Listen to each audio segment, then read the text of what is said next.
Hello, Twitch, and hello, Internet. To all those who seek adventure, justice, and big damage numbers that come out of the enemy's head, welcome to Knights of New Avalon, a Beacon Odyssey and the only NLR game with a Mad Catz controller. My name is Tate Washburn. I'm going to be your GM today, but more importantly, the wonderful players I have today need to introduce themselves and who they are playing. I'm going to let them decide that order because I am dying of a cough. Anyways. I will say let's start with Foxy and just popcorn. Select the next Classic. person. What's going on, gang? It's Young Foxy, aka Big Foxy, also known as your favorite Fox Philly's finest. Happy to reprise my role as Kana Alva, the Ariat Cavalier, our littlest guy with the mostest swords. And it's super fucking great to be here. And I'm gonna do myself the favor of passing it right down below myself, but very far from the bottom of anyone's tier list, if you know. A Neon Light's returning favorite. It's Weeb fucking G. That's right, I'm back. I'm so happy to be back. I've been looking to worm my way back in, but they kept saying, no, you're too popular. And then finally they were like, we need you. We need you for this show. And so I said yes out of the kindness of my heart after being rejected time and time again for being just the best. I'm G, or JT. Good. My pronouns are they, them, and today I will be playing Culmination Crim, the punk of New Avalon, a rocker boy ready to rock out with these lovely, lovely beacons. Oh, right, popcorn. Let's send it to Chas. Hello everyone, I'm Chouse. You can largely find me on my own Twitch now recently because I've been actually getting back into that. It's Chouse. I will be playing Ajax, our Machina gunslinger, with...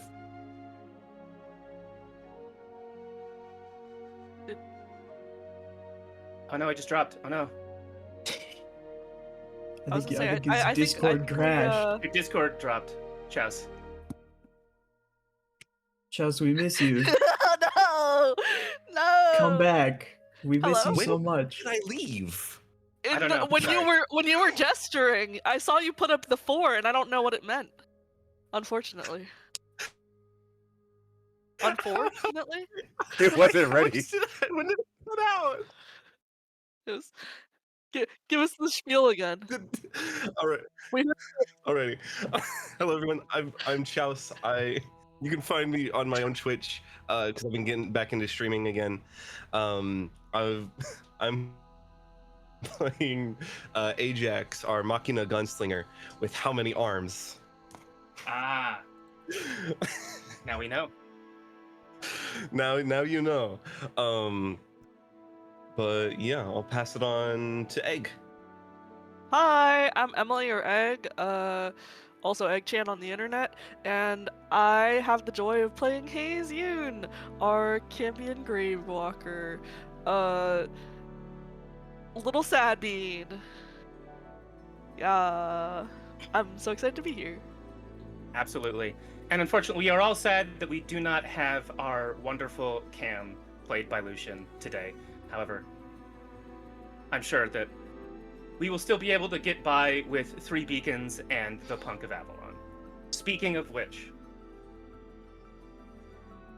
today in New Avalon is a bright and sunny day. There are squiffins flying about, there are children playing, there are wizards doing their wizardly whatever it is constantly about the city, and our 4 beacons, Cam included, are on their ship. They have been told to be here because they have a new member. One who wasn't part of the beacon program, that no one thinks is a beacon, but that at least your sort of sponsor, your patron,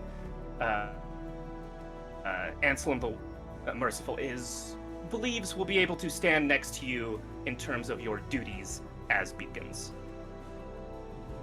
So what I would love from the 4 of you first, and then from our newest member, where are you on the ship, and how have you sort of prepared the ship for their arrival?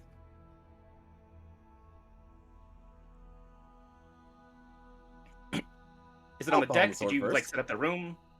Yeah, I mean, Yeah. I think Kana is comfortable waiting for them on the deck because he would want to, see them as early as possible and speak with them. So I don't think Kana's done much to outwardly prepare the deck specifically for their arrival, but I think he's certainly spent his time on the deck. Probably seeing him in the middle of a couple of like upside down push-ups while he's like waiting and hoping to spend time and like musing over their new compatriot and wondering how strong they are. Yeah, I think as you do, you've noticed that there are a new sort of critter that has infested the ship because every world you go to, you seem to pick up another one. There are a few of the Raptides, these like little feathered dinosaur-like chicken-like guys from the Azure Sands. You see them every once in a while, but now there's also tulip pups. They're like a tulip-headed little dog-like creature that can sort of stick to the walls. You've seen one or two of those. And as always, your mechanics team of the sort of like ferret-like the ferret-like mechanics team, they all are like protecting them. Like these are their pets as far as they're concerned, and they're sort of scuttling about as you do this. Interesting. The other two, where are you guys at? Are you preparing the deck? I think that no one else is really on deck at this moment, other than the various little critters infesting the ship. I think Hayes would perhaps be in the lower decks,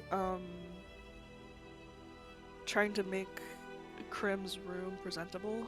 I think they've added a vase of flowers from their cousin's creations to the nightstand, just to try to make it feel like, a nice place to be, like at home, hopefully, for the new teammate. If it sparks joy, they're like flowers that sort of float on their own, like out of the bowl, and they sort of dip back down to get water and then float back up, like one of those little I love that. bird thingies. Yeah.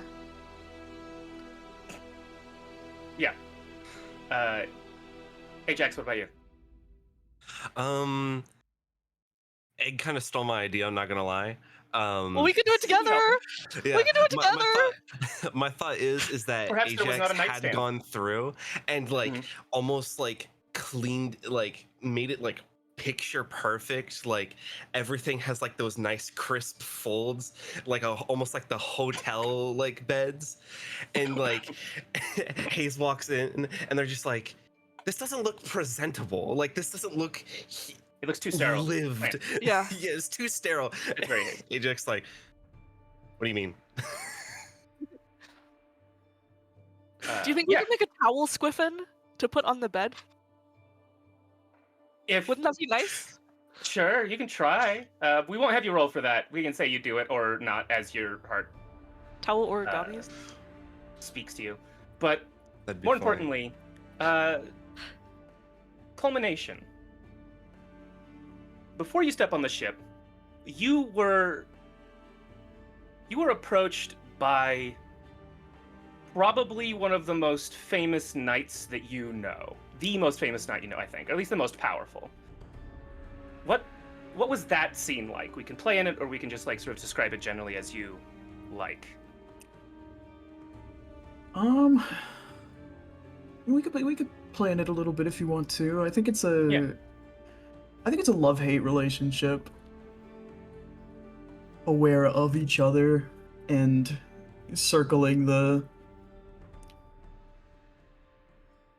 point, as it were.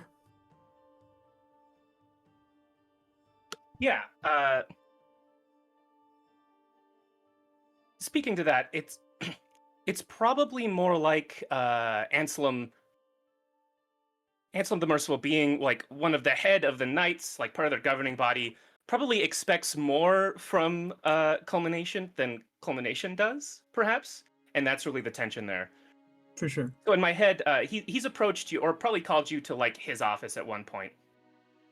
His desk is quite clean. His office is tidy, and as he looks up from papers, I hear you've gotten a few gigs at the recent festival. Yeah, I mean, I killed it, so thanks. I was unfortunately detained at the dunk tank for most of it, so I couldn't see you. Oh, I'm sad I missed that. Well, it's sort of related. You're going to get to talk to some people who didn't. You can ask them all about it. And he What? has this paperwork that he sets forward, and I'm sure you've heard of the beacons. Of course. Saviors of, everywhere. He chuckles a bit and just, yes, well, they are one member down from the team that they originally had. I think that you could fill that gap.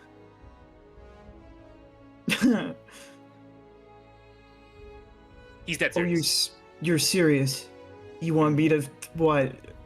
Fight? Fly? You've done These are that beacons. before. Well, Yeah. sure, but street punks aren't, world savers. I'm not saving the world. He again sort of smiles to himself. I think you'd be surprised when you meet them what their opinions are of themselves. Beacon is a heavy title. It does not necessarily mean they are unrelatable. And he thinks to himself, and I know that's probably not what you imagine that you could do, but you have much more magic than you give yourself credit for. And more importantly, you care more than you think you do.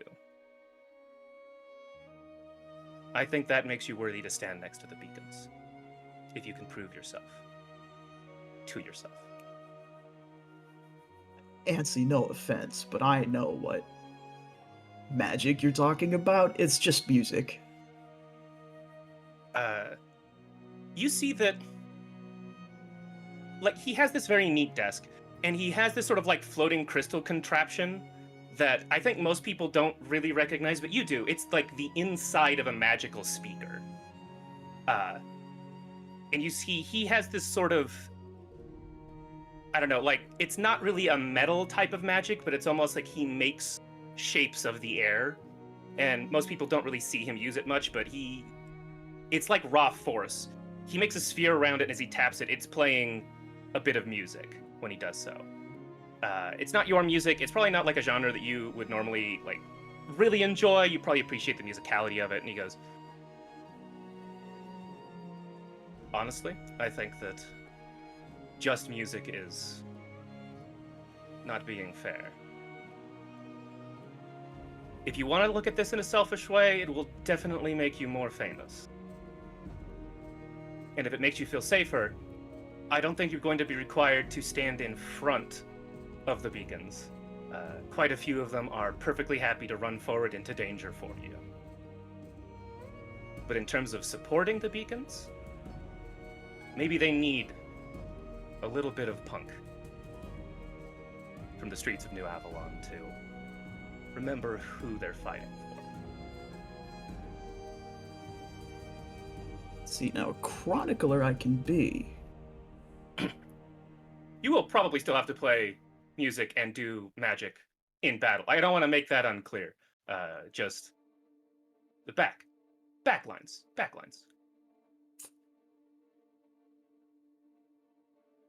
The idea of getting to write songs about places other than New Avalon is tempting. Oh, and if you don't, I'll revoke your knight status. Also very tempting, Ansi. You shouldn't dangle something like that in front of a guy. Looks confused. Just, you mean you don't want to be a knight? I might have misunderstood. I'm a knight because that's what we need. And you get to go into the stadium during fights and play a bunch of music and then step off because you already played the music you wanted to, that thing that you like to do? One of them. The free tickets help, but you know. It helps that being a knight creates an audience. Well, I'll expect your answer within the week, and their Just tell ship me where is. to be. Gives you the address. Yeah, and he gives you the address for the ship, and he gives you the date, and it's the ship, the Aetherwake. And so now we see you here at the top of the airship tower, right next to the stadium, looking at the Aetherwake. It is more like what we would see as like a newer ship. It's very sleek. It's still made out of wood, and there's copper and there's crystal. There's not like big sails, and it's clearly one of the more advanced ships that you've ever seen, even if it's not the biggest. And again, it is covered with several kinds of critters, it seems, just in and out of this thing. Despite it being new and sleek, it seems they don't have the ability to get rid of these pests. And as stated, Kana is doing upside-down push-ups on the deck. The scene is yours. You guys really like pets. Kana will backflip out of his last push-up and land and just... You are familiar. From the festival the other day. Festival, the stadium, I play everywhere. He leans forward. Kana Alva, of Lana. Are you to be our newest compatriot? That's what Ansi says. I'm supposed to follow you around and play you music.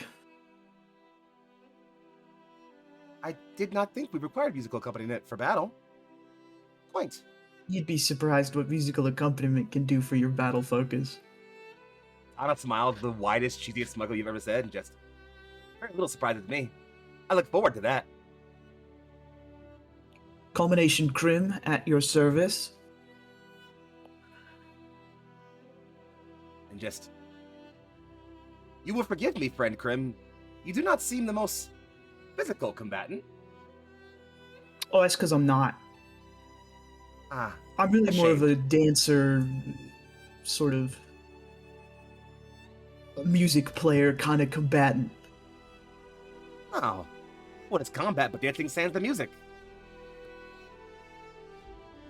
Not sans the music anymore. Indeed.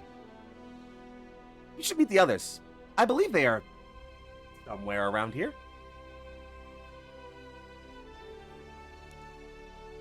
You two can be, like, done doing the room and heading upstairs at this point. Yeah, if that I think. is a good moment to enter. And he'll lean over. Like, Friend oh, Hayes, we got friend the room Ajax. ready. Oh, hey.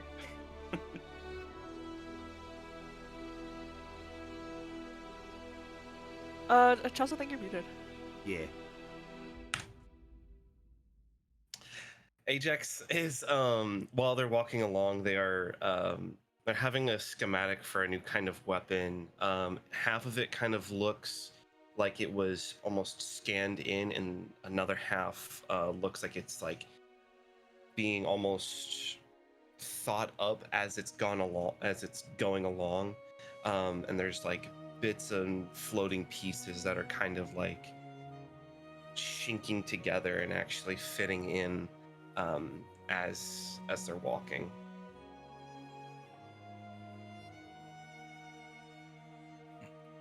I think for the benefit of both our new player and maybe the audience, because it's been a bit, describing your characters could also be appropriate.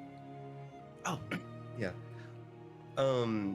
Ajax is more of he's got a bit of a slender build, and Literally. with a bunch of white, like almost stark white, slightly pearlescent plates that kind of go over and cover like their frame. Their face mask is also that stark white with almost like a projection of eyes and a little mouth to kind of express and actually emote and show those things. And he'll definitely have his gear on. It's currently on his back is their lunar cannon and their experimental weapon. I've yet to come up with a name for it. And then on Almost forget that's their the name you would give it. experiment. And then on their chest there is a little raised, almost puck, that also fits with that stark white color. Yeah. Yeah, I think we see Hayes following shortly behind Ajax. They are kind of enrobed in fabric, almost like disappearing into their clothes, and they're very blue-gray, kind of like a mist.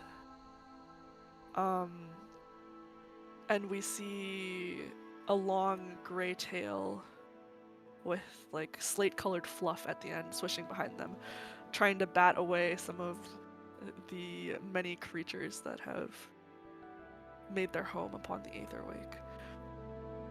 And I think they'll nod in acknowledgement of Kana's boisterous greeting. And nod to Culmination as well. Please, come, meet our new friend. Oh, you guys don't fuck around. You all armed to the teeth like that? Kana just smiles a bit, and there's a sort of device attached to his chest. For the record, actually, how tall is Krim?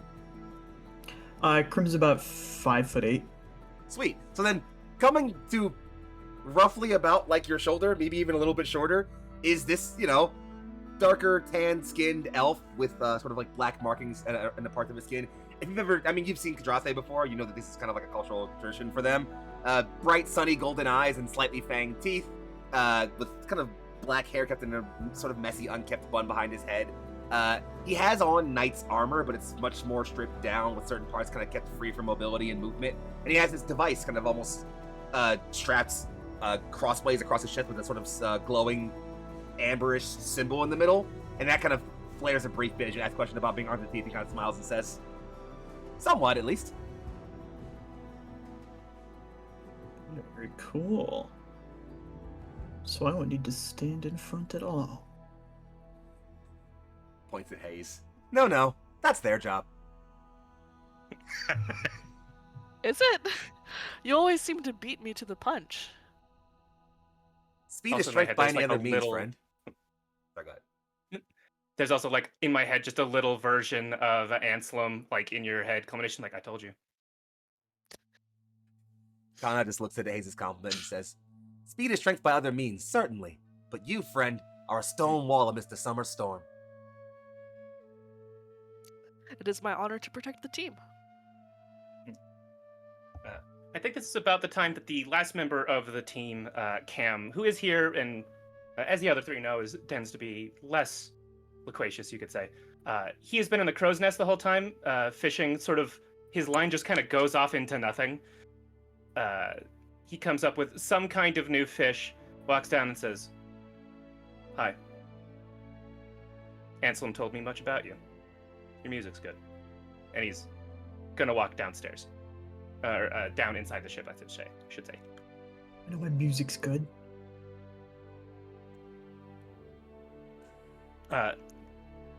As he goes in, you get to meet the captain. Captain Zane Sunplume is a tall, femme-presenting, dark-skinned person who has like feathers for hair that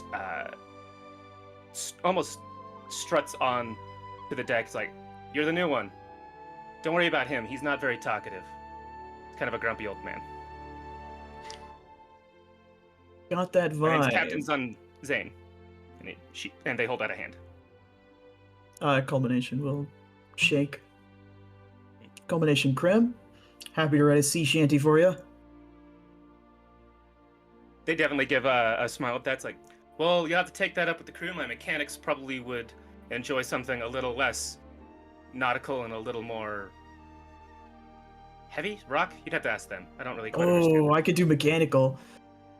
Well, speaking of which, I got something to show you guys. And they gesture as they go below decks.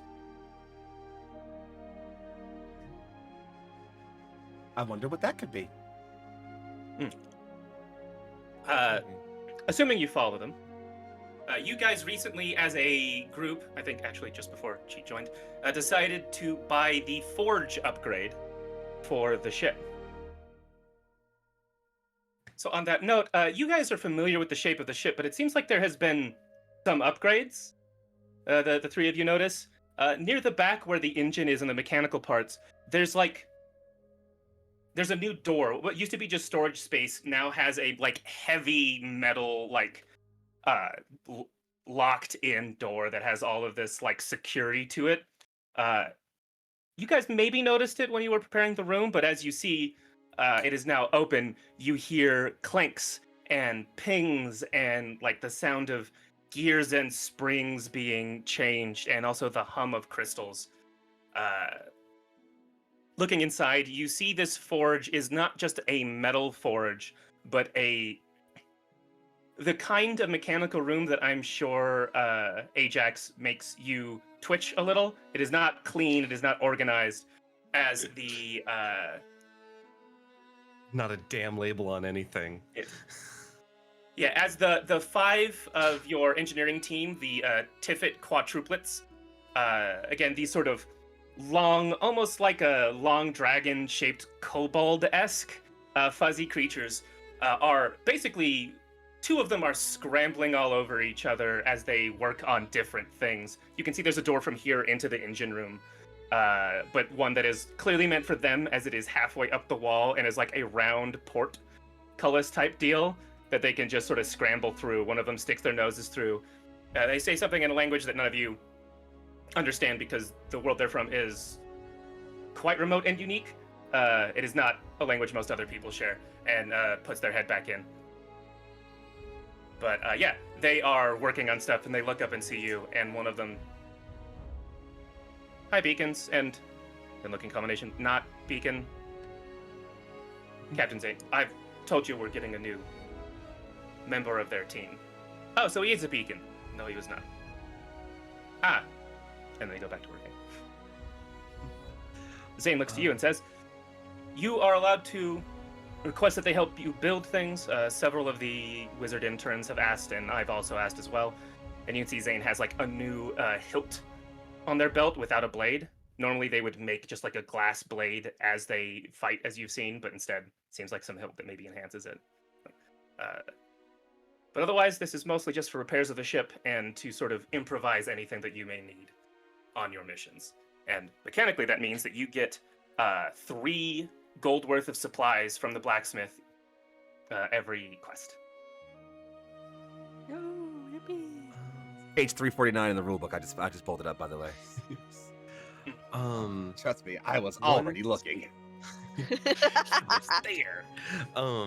He's been there the whole time. The second they speak a language that Ajax doesn't really understand, they will immediately try to identify and learn more about that language to... Yeah. Let's do the first roll of the session. If you want to give me something to try and see if Ajax can literally math it out. I feel like Let's see. I feel like that'd be a mind check. That is a 19 on the die. I think you realize it's quite similar to... It's like an odd mix between the Keldrassi language that is more well documented and Draconic languages.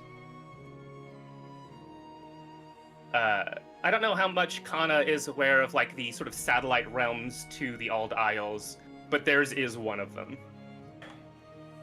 Oh, then he's probably been through at least once on his travels. Yeah. It's just also, they have a natural languages and definitely all speak Keldrassi and sort of the common tongue here, so I don't know that you've... Maybe Kana's spent the time to learn it. Maybe I shouldn't have said he didn't know it. Nah. Nope, yeah, that makes sense. It's not fighting, sorry. That's entirely fair. So yeah, Ajax, you don't know it, but you're starting to pick out the linguistics of it. You can pretty much follow along what they said. And even because you're robotic, almost perfect memory, they didn't insult you or anything. They're just talking about what they were building. It seems like it's some kind of spring-loaded trap that's not going to hurt the thing it captures. you think that they're figuring out a way to adopt more critters. Oh dear. Classic Bo and the Ennies, man. Uh, Um, And Ajax for our definitely. Oh, no, sorry. you go. Ajax definitely feels like the best way to like connect with people is to speak in their own language. Mm-hmm. Like, if that makes sense. So if like once they gather enough like ability to actually speak and communicate with this, they'll switch over to speaking in that language. I'm trying to remember. Has anyone written down which one is which? Because that's kind of been a bit the whole time. Is that there's Bo, Penny, Kenny, Lenny, and Jenny. The only identifier that I have is that Jenny has a mohawk, and I have their pronouns. Yes. But yeah, only Jenny is the one that I can identify. Personally. Yeah, Jenny's not the one in here. I think you guys maybe recognize Bo. Bo is one in here. So we got Bo, Penny, Kenny, and then Lenny, Pawn. Lenny and Jenny, because there's 5 of them. Yeah. But Jenny's not here. Yeah. But yeah, you can ask their names. That's like a thing that you guys haven't done. Specifically, which one are you? Hayes is too awkward to do that, so. Fair. Kana's too dumb to do it. Ajax would ask. Ajax will pipe up. Your names are? Query. You see your names? Yeah. Yeah, you can see one has like sort of a cross-cut bangs, and another has a ponytail that are. Well, no, the other one is Bo, who has like a puffy, wild hairstyle. So the other is Penny. Who's like, "I'm Penny," says the one who's sort of like under a table, grabbing at some gears. Oh. It's. You've already been introduced, and in common, because this was in her language. I thought that Ajax, the you understand. quadruplets were different. What do you mean? I thought that all the interns' last names was Pawn, or is that just Lenny? These aren't the interns. These are the Tiffets. Those are different. Yeah. I'm confused. But I don't know what you're saying. The I don't know interns either. that were. I'm were so on the lost, ship. gang. I'm not gonna lie. It's Entirely fair. No way, me too. These are not the interns. These are the Tiffets. Penny has weird shaped bangs. Bo has a puffy hairstyle. Nothing about interns. noted. Interns are wizards. They are not the Tiffets.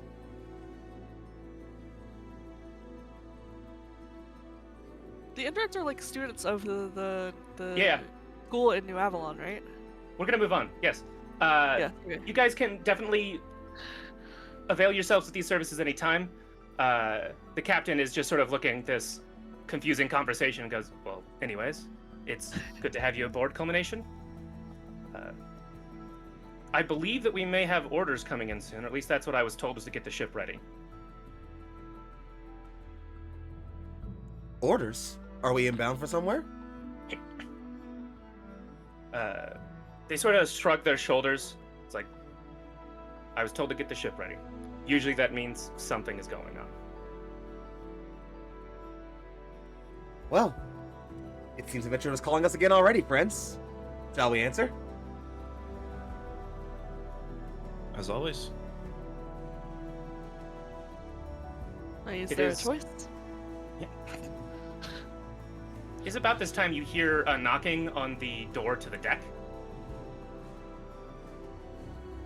The captain, who is already heading up to their own quarters, says, "Can someone get that?" Certainly. Of course, not Captain. a problem. Oh, yeah. Hey, so you want to get it? I'm already bouncing around everywhere. Oh, either way. I go for it. You got it. Okay. Yeah, then Ajax will Hayes just Hayes will reach drift out. over to the door. Oh, God. Both do the same thing. Ajax I will in the swat middle your of, arm, going Ajax. back and Let me participate. You long-armed bastard. Go gadget extendo. Yeah. The door opens, and there is another reborn who has a great big sack of what looks like mail slung over their shoulder. Then instead of 4 arms or like arms that recombine like Ajax's, they have sort of what looks like 2 almost similar outriggers to the ship you would recognize as lets them fly. And they, salutations. I have a letter here for Kana Alva. And then holds it up. That would be me. Hayes is the one at the door. It's like, well, hand it I to me. will pass it to Kana Thank you. and say thank you. Jinx. Looks over his shoulder and Ajax, you recognize them as they're just called Swift. Swift. He's like, hi Ajax. Greeting, Swift. And then they'll, Visited anywhere You have a pipe bow? interesting recently? huh? Have you visited anything anywhere interesting recently? The Dean of Transmutations had a strange package. Interesting. The Dean of Transportation? Transmutation. Transmutation. Well, they are always changing. Ha! A joke. See ya. And then he leaves. But yeah, Kana, what do you do with this letter? Stare at it first. You Wasn't recognize expecting your a missive. mom's handwriting in the your name. From my mother. Yeah, it doesn't say that, but you recognize it as such. It just says your name and the Yep. location. The location isn't her handwriting, just the name. The location looks like it's been printed out by the mail service of New Avalon. That makes sense. Yeah, I think he'll just look around, a bit confused. Just, I haven't spoken with Mother much since I departed. It's been centuries.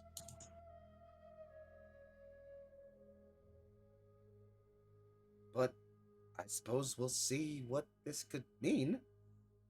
And yeah, I guess he'll crack it open.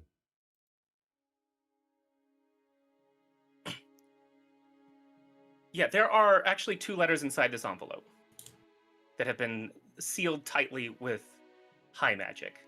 The first, clearly from your mother. What do you think that it's basically telling you that you need to come back to the Isles, that there's something important, and they've been asked to forward effectively this other letter to you. But what else does it say?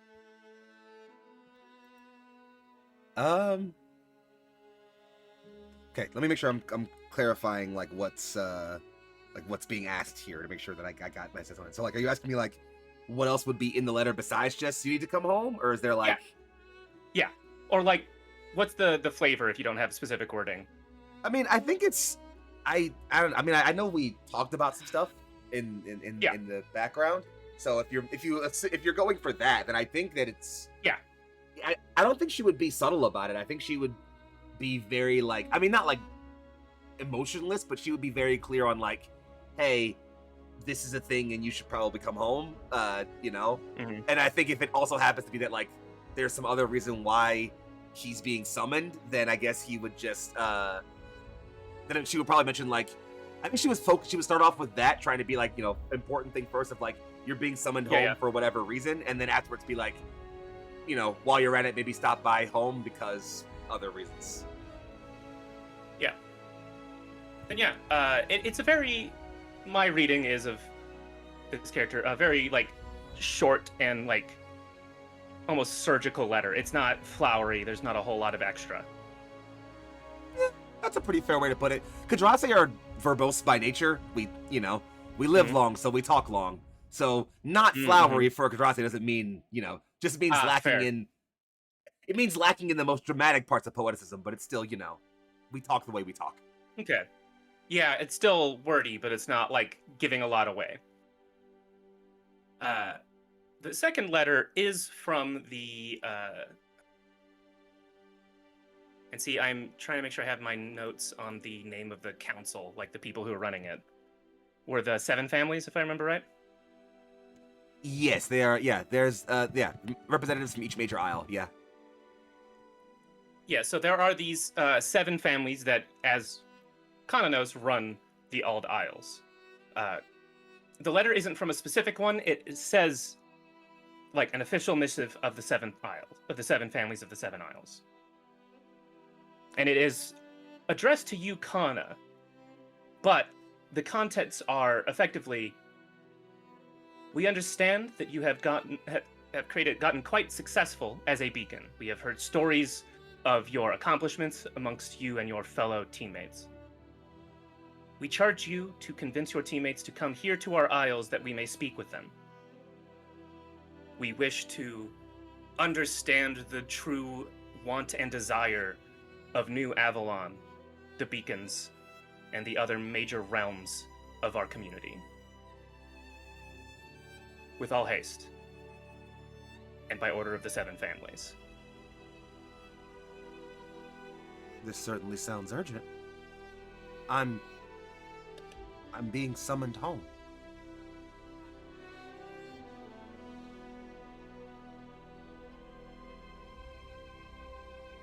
And they are asking all of you to accompany me.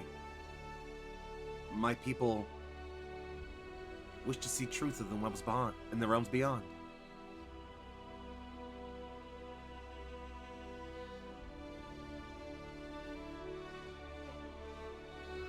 Is that a good thing? I do not know. Well, I'm glad that you have the opportunity to return home. It has been a while, certainly. I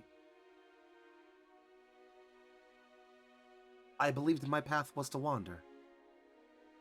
I would not think something like this could occur easily. It is a strange feeling.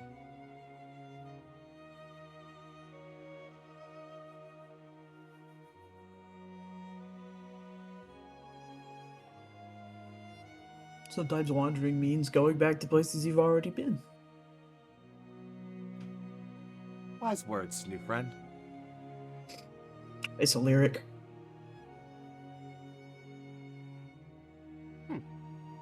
Nonetheless, I believe you are right. If adventure is to be found in places I have already tread, then perhaps it still has new things to show me.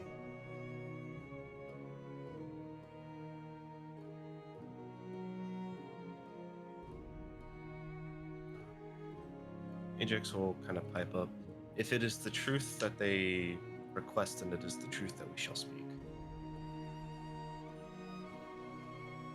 If the council seeks to understand more of the realms beyond, it could only be a blessing, a portent of good things to come.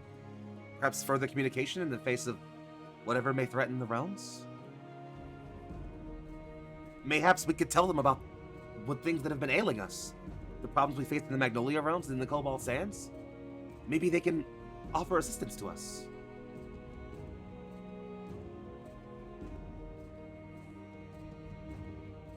Ajax will just nod.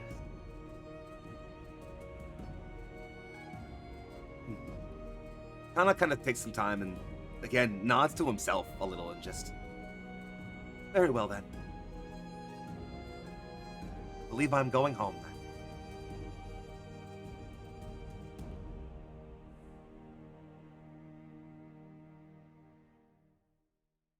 With that, I do believe that we can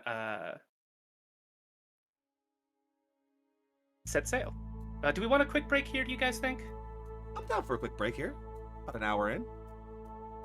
Yeah, we're about an hour in. All right, Twitch, thank you for being with us so far. We're going to take a quick about 10-minute break, and we'll be back with some new and fun adventure for you guys. See? Give me 1 second, I broke things. Hold on. I didn't bring it. Oh no! Bye-bye. I didn't actually... Bye-bye now. Hold on. Bye. Oh, no, I fixed it. Are we We're still We're not good. to buying yet. We're not. No, we're still in. You can buy. It's we'll fine. be back. We'll be back. We'll be back. Yeah, I was going to say, bye is end the screen. Bye-bye for now. Hello, and we're back. For the break, our beacons and their musical friend were just told that they were about to leave to the Ald Isles. I did not start music. Now we start the music.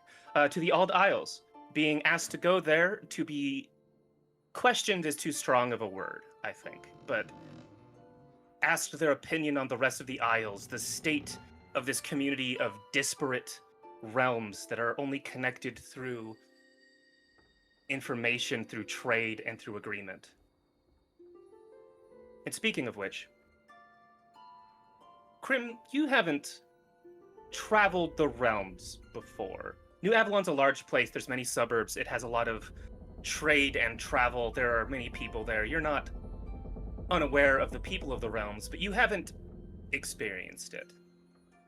So when the Aetherwake flies from the city, it looking so small from up here, then you feel the edge of reality.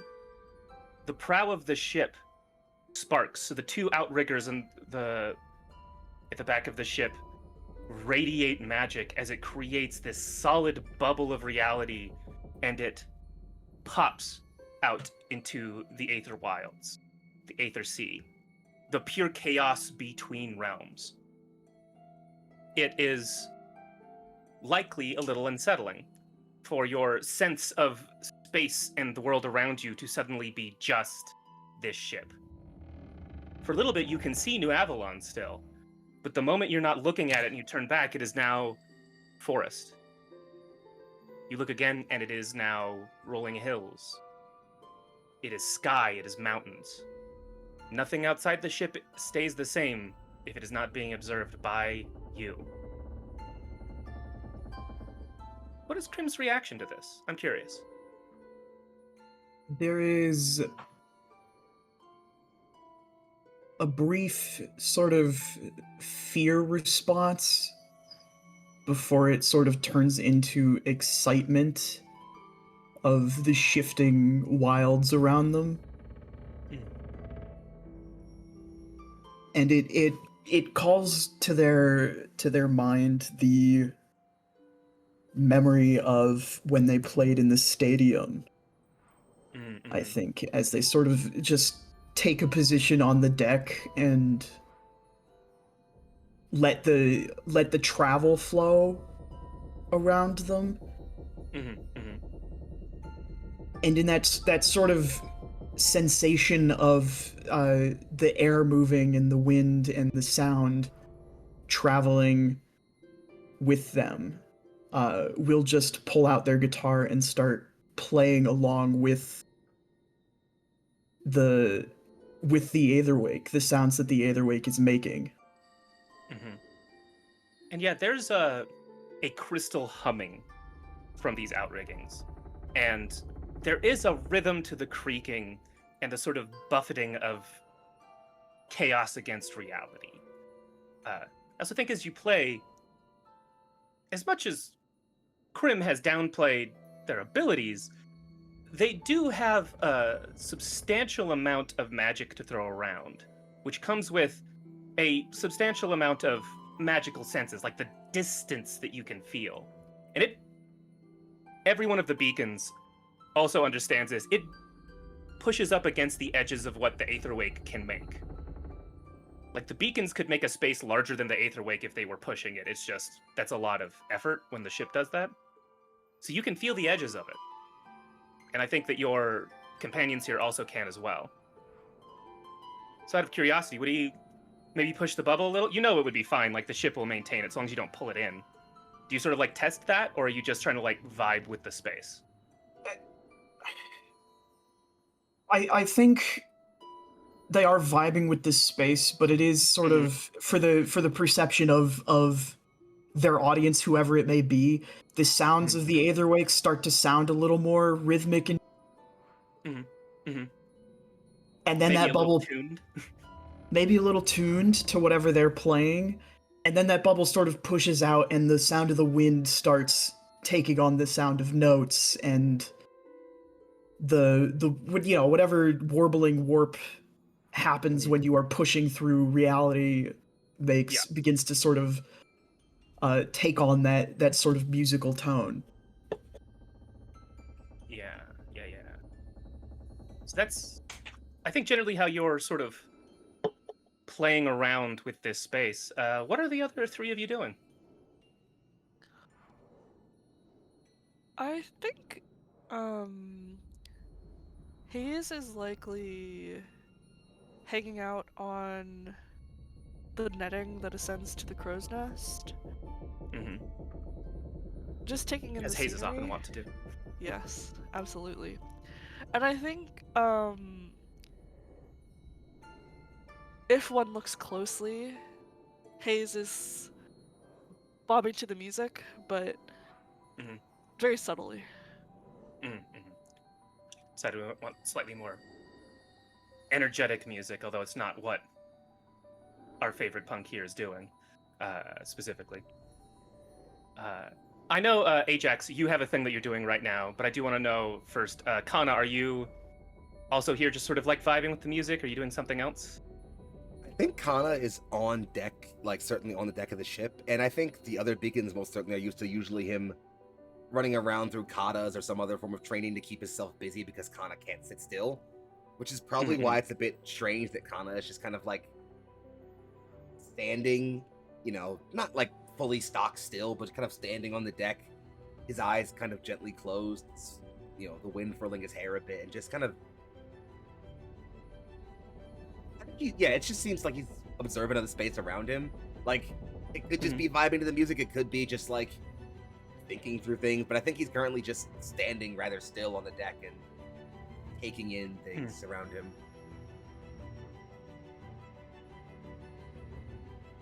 Okay.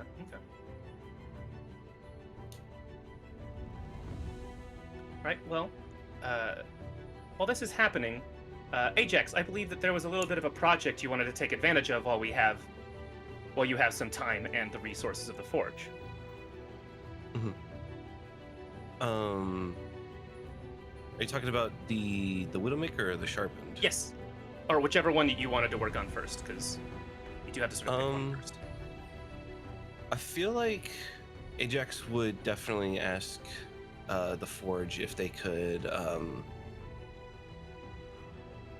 Let's see, no, because they would have to finish up the Widowmaker before they could really sharpen it. Or I guess just ask if they could help polish some of the parts and help make them smoother and kind of just do that side of things.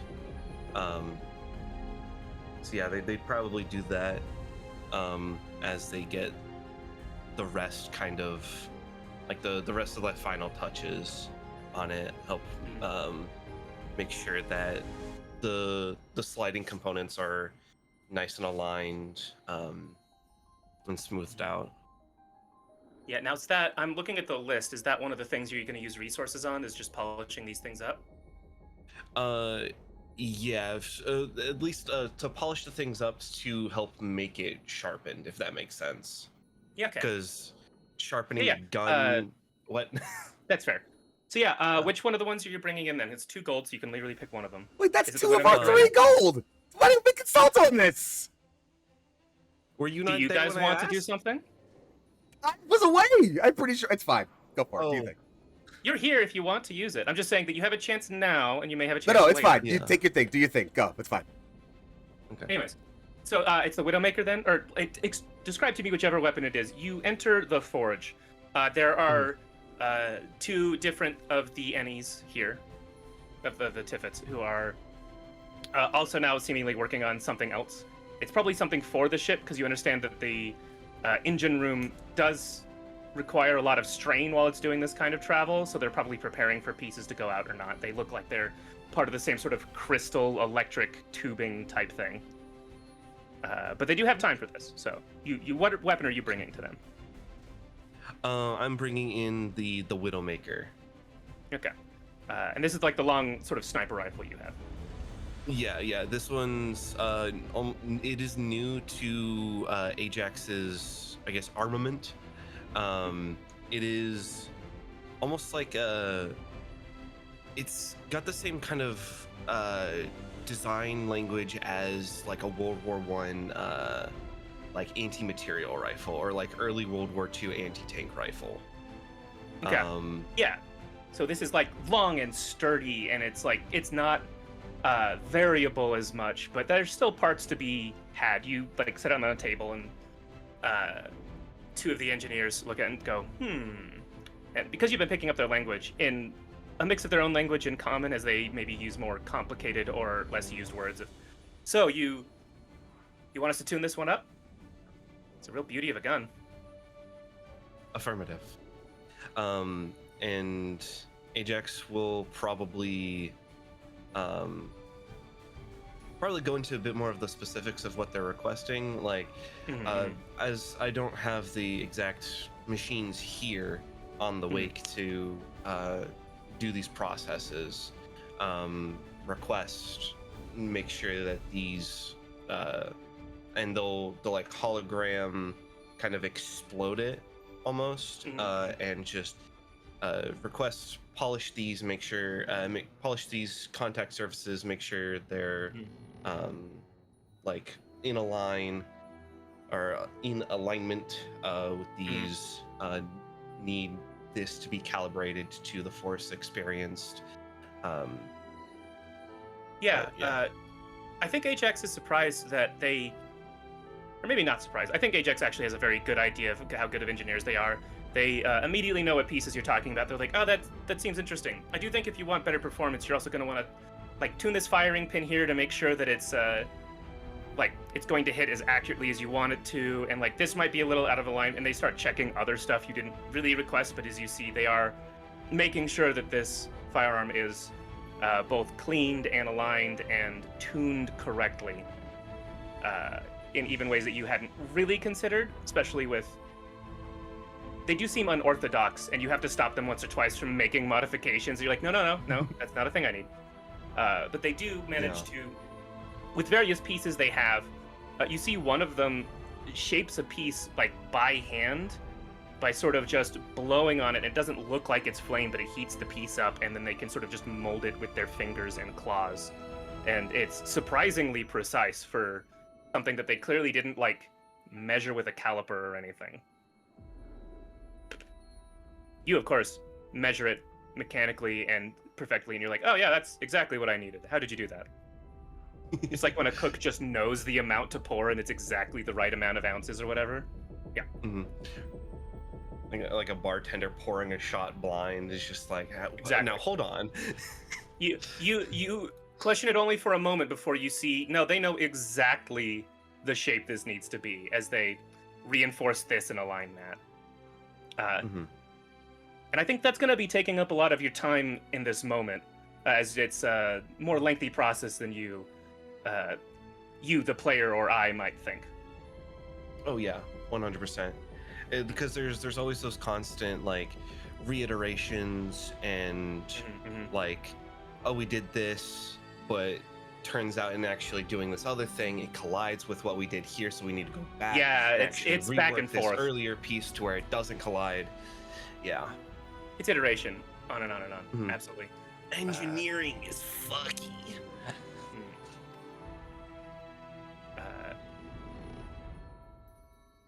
I do have a question for the three of you on deck. We know that, Krim, you are sort of expanding your magic and you're sort of feeling the space out. Do either of you, are you sort of also feeling the space out? Are you using magic to do anything in particular? As part of meditating or just sensing or even just vibing?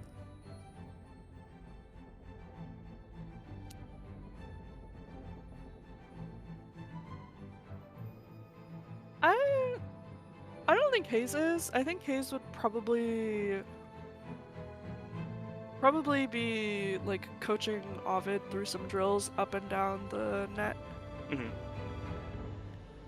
Ovid is this vining ferret creature, so we see them kind of swirl between the gaps of the net, climbing their way up towards the crow's nest and then quickly slithering back down, almost like something between snake and squirrel. I don't know. Very limber.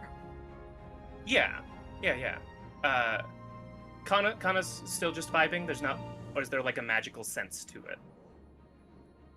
Yeah, I don't think he's doing anything specifically magical in the moment.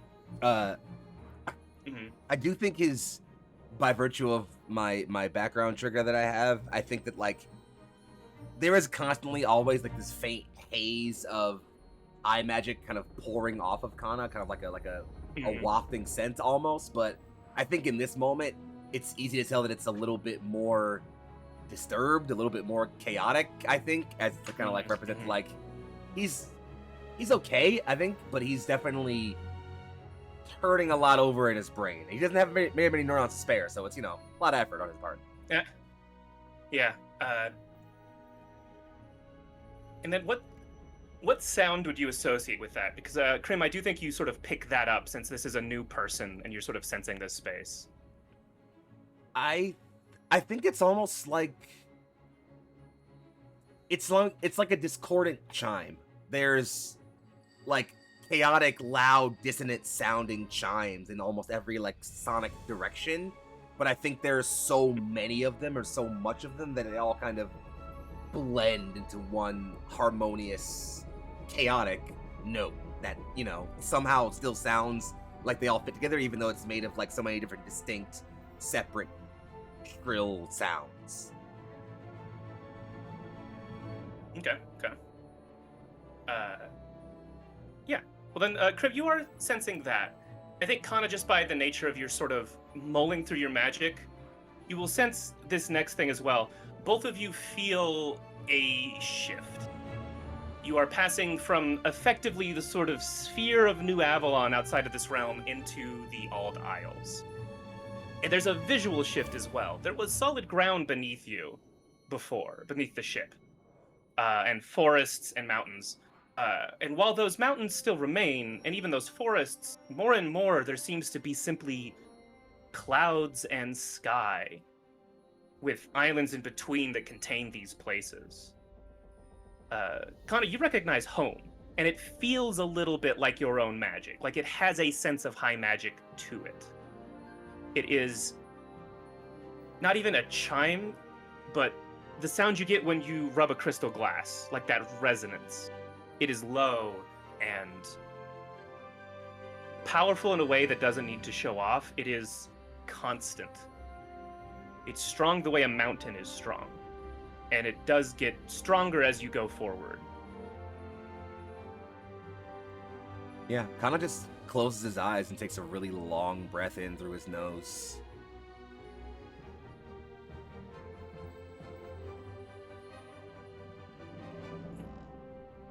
Case I will say, you'll pick up on this later than those two. They would just get like sort of a preview to that sense as you start noticing more and more floating isles. And I would imagine you understand what the Ald Isles are. Like, they're not an unknown thing, so you'd probably recognize, like, oh yeah, this is the thing I have read about and seen pictures of. Yeah.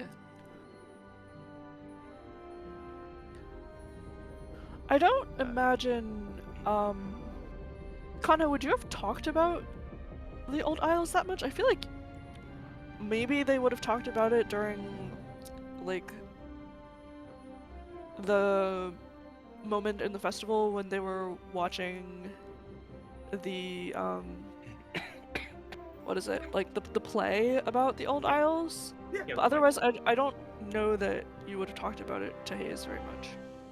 Yeah, I don't think Kana's talked to, like, he's definitely mentioned home, and like he's, you know, some of his, you know, his Kana-isms and metaphors have definitely been references to things about his home, so he's definitely not afraid to talk about it, but I don't think he dwells on home a lot, so I don't think he's like taken too much time to like really exposit on about it to really maybe anybody. So it would be a recognition, but not much beyond that. Cool. Was there anything else in this scene? Do you guys kind of sort of pass the time what you're doing what you're doing still? I think Krim's music adjusts to sort of match the resonant, powerful tone that the Isles give off. Their music slows down and it's more like calm and just sort of marching almost. Mm-hmm. Yeah, I imagine it becomes sweeping in a way as well, like longer arpeggios and like longer chords that sort of stay on a note for a longer period of time, because that's again, like sort of the unmoving and eternal nature of high magic in particular. And I think that's why, especially Krim, you might pick up on this just before. There's a discordant note in there. There's not in what you're playing, but like something stutters in that note somewhere. And you'd only notice this a moment before. Over the speakers, the captain comes in, and Zane says, beacons to the deck, command deck, excuse me. Quickly. Their voice seems urgent. That sounds pressing. We should go. Something is wrong. Are there any like windows in the Yeah, in the forge. Yeah. black? Yeah. Ajax will clamber up out the windows, going out the side. Oh yeah, because you just know Bo and the Ennies also travel that way around the ship all the time. Mm-hmm. Yeah, it's just the most direct path. Why would I walk all the way over there to then go up steps, then to go all the way back to the command deck when I can just whoop? I do think that your sort of mechanical body helps you navigate that in a similar way to how they do. You have to push a tulip up to the side doing so. Anyways, you all reach the deck.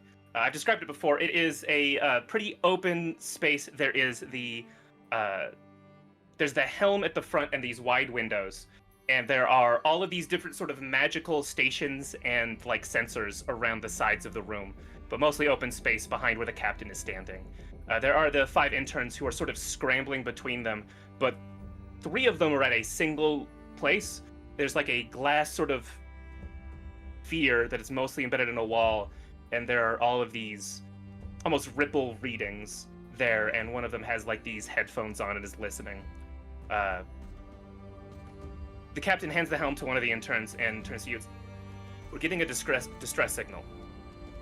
We're required by interrealm law to investigate. If someone's lost at sea, we need to make sure they don't stay lost. What better method of homecoming than adventure? Kana says, but doesn't... No, yeah, I think he says it, certainly, but, like, I don't think it has that same, like, surge of excitement it normally has when he's talking about running off to fight things.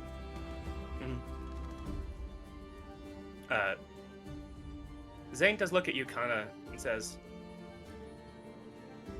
I don't know if you recognize the name, but I think it's one of the Valon ships. Which, Kana, I do think you recognize vaguely, or you can say a lot, depending on how you feel about this, but they're a pretty wealthy and successful trading house. They're not like one of the 7 houses, but you think probably could maybe vie for it if they really pushed. Would be like, I think, Kana's understanding. They're saying it's Rodrum, I believe the oldest son, from what I know of their trading services. It's one of his ships.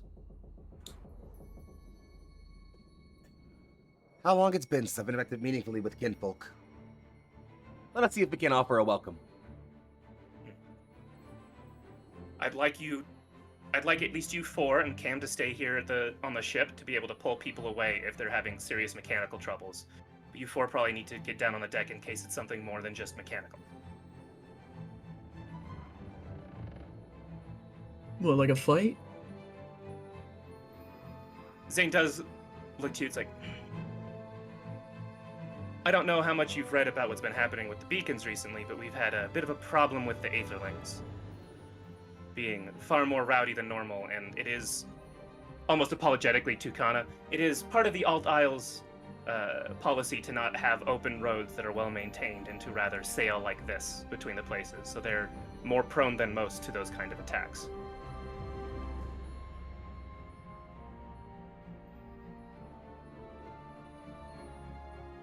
In simpler Alright. words, You ready? yes, a fight. All right, get ready, they say, and then Ajax sort has of already jerk left. you off. Yeah. Yeah, Zane turns back to the helm and is holding steady course, and the three of you beacons would know, and I guess, culmination, you probably are going to understand now that Zane's not going to risk the ship. It's going to be at a certain distance. As you approach.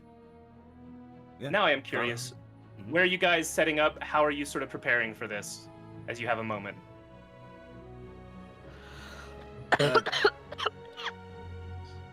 I don't imagine. I mean, we've all seen from previous adventures how quick Kana is to just like, go leaping into the fray and jumping into excitedly into things. And I think he's just calmly walking out onto the deck of the ship and moving towards like the forward prow, and is like standing on the top railing and like just kind of waiting until we're a good sort of distance directly over the ship we're looking for or anything like that. But I think there's a deceptive amount of calm in his movement compared to his usual self.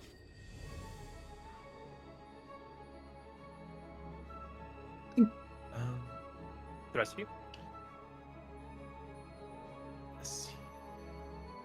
I will say, was Ajax, the your weapon sharpening- was still kind of being worked on. Yeah, I was just about to ask that. I don't know. You tell me if this seems fair or not, but I do think that perhaps a roll to see if you can like finish it quickly or not seems appropriate. Yeah. Let's see. Can probably. My thought would just be to do another a mind check. That's my thought. And if you want to add a skill to that, I believe you can. Yeah. And if you evoke a skill instead and add a bunch of d6s. Yeah. Let's see. Number cruncher should work. That is seems my fair. thought. Yeah. 3, 1, and a 2, so that's 14 plus 3. What? 17? You put the weapon back together. It's working. It's sharpened. No negative consequences. Alrighty. In my head, it's like the arms separate, and you just like quickly like, all right, this is what we got to go, and assemble it really quickly. Yeah. Their arms will split open to hold all the pieces as they all kind of kind of what's the word? You know, like those puzzle pieces that you have to like pull all of the parts together in order for it to come apart. I feel like it's almost the opposite, where all 4 of these pieces need to have equal force put on them to where it'll just lock into place. Yeah. Then I feel like Ajax has like crawled like outside the ship to go grab it, and then as they're crawling back up, they are reassembling it for that final bit. Yeah, okay, yeah. General Grievousing your way across the ship. 100%. Yeah. I think the rest of you sort of assemble on the deck, unless Hayes, if you had something specific. I Hey, just think- Mike. I think Hayes will sidle up alongside Kana and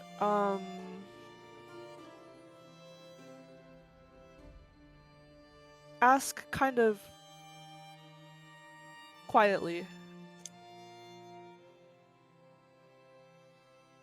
do you feel okay about being back home? I'm not sure if okay is the word I would use, but I feel as if it is right that I'm here now. That there is something waiting for me. What it is and what it will mean, I can only go forward to know. Then onward we must. Perhaps I'll follow your lead this time. I don't know about that.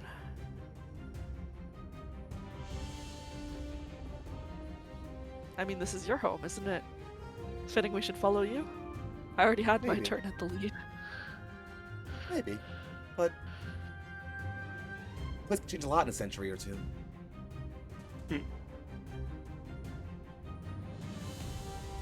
It's fair. Well, perhaps we'll all be learning. Yes. Yes, I believe we will. Come on then, friends. Shall we? think this is a great moment. We follow, I think, Prim as you... Are you lagging ahead or behind? I imagine a little behind the rest of the group. Yeah, Krim, I don't even think Krim had a chance to get to their quarters yet. They just kind of tossed their bag down, grabbed their guitar, make for the deck. Wow, Yeah. great hospitality team. God, oh, they're gonna hate us. We see, Krim, you run up on deck. The 4 beacons are there, including Cam. Cam is working with one of the interns who seems to have set up some kind of magic circle on the deck. You do not see the ship yet, but you can feel it kind of getting close. Like, you feel the edges of what your ship does, and you know that anything outside of that is more illusion than reality. And as Cam has sort of set up with this intern, this magic circle, you feel the bubble of your ship touch something and open up, and suddenly you see it is a ship larger than yours, and there is a mess of people. There are many Kaldrassi that do not seem like they're as, say, combat worthy as your friend. It's Kadrasse, by the way. There's no L. Kadrasse, who are maybe not as combat ready as your friend, and quite a lot of aetherlings of various shapes. On your ship, the magic circle flares to life, and you find that this here, this yellow space, is the place where the ship connects. Cam quickly says, I have to stay here to keep this open. You all need to go. We need to save as many of them as possible. How far is the actual ship from us? How long is this? That's... I'd say probably, I mean, you're getting closer. You think that the ship won't get closer than, like, 40 feet starboard and then, like, 20 feet high. Cool, jumping. Awesome. The circle is still there.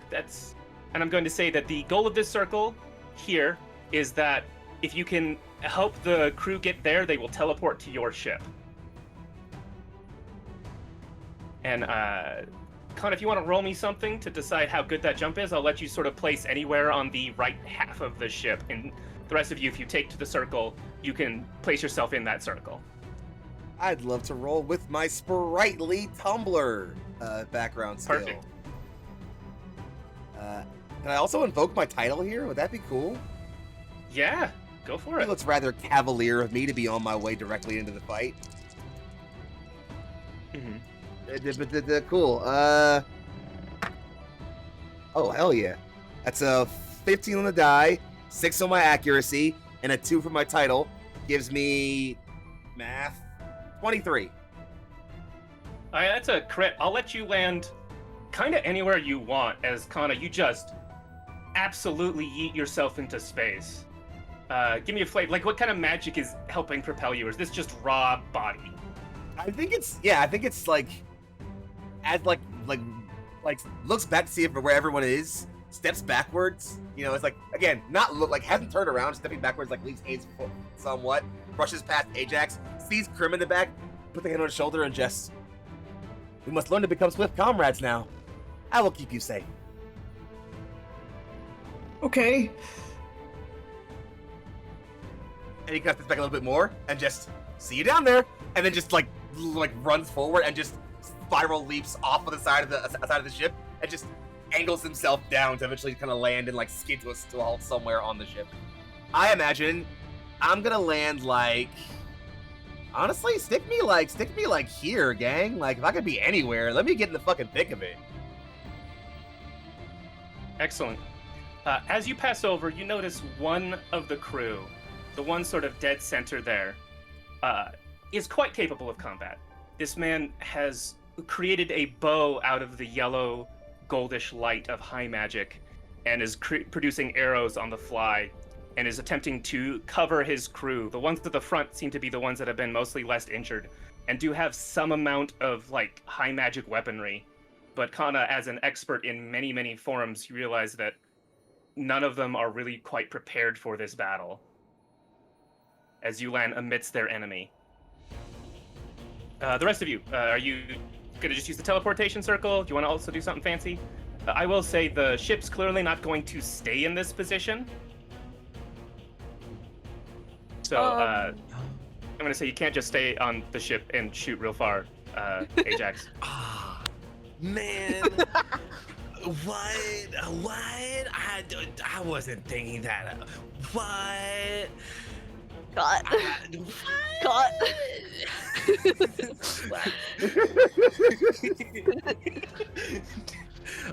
Yeah, if that's the case, then I feel like in coming to learn that, Ajax will like look over the rail, take note of the distance. There will be like a moment of like calculations, and Just use the teleport. he'll just go, can't make it, and then walk Math, to the math, circle. math. Nope. Sometimes the math says no. Sometimes a motherfucker just weighs 1,000 pounds. I actually did the calculations on like about how much Ajax would weigh. Oh my He's a heavy lord. motherfucker. Halfway to an actual ton. Yeah. Like I don't know like how heavy we think like adamantium weighs, but I imagine it'd be pretty dense for as being indestructible, you know. What about magic adamantium though? You didn't think about that, did you? I haven't considered that. You But weren't I thinking would about think that. the That's your magic would basic also mistake. weigh something. I don't think that's how Yeah. magic works. It's magic, baby. Yeah. And so yeah, they'll walk through the portal and pull out the revolvers first. So yeah, you can place yourself. You should have control of these tokens, but if you don't, let me know. Yes. He'll actually. Let's see. How lines. Time to draw some lines. Let's see. I don't want to hit fuckers. Jeet, your guy's down here, and you should have.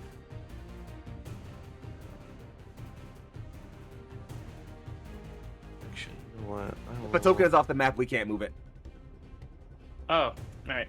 I was gonna say, yeah, I don't see Yeah. it. I think 15.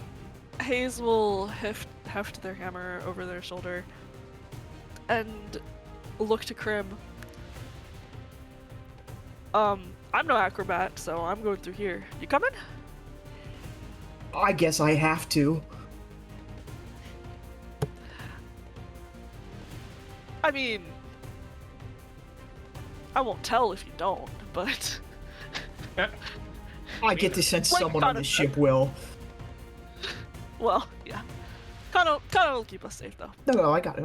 It's like street punks. It's like street punks.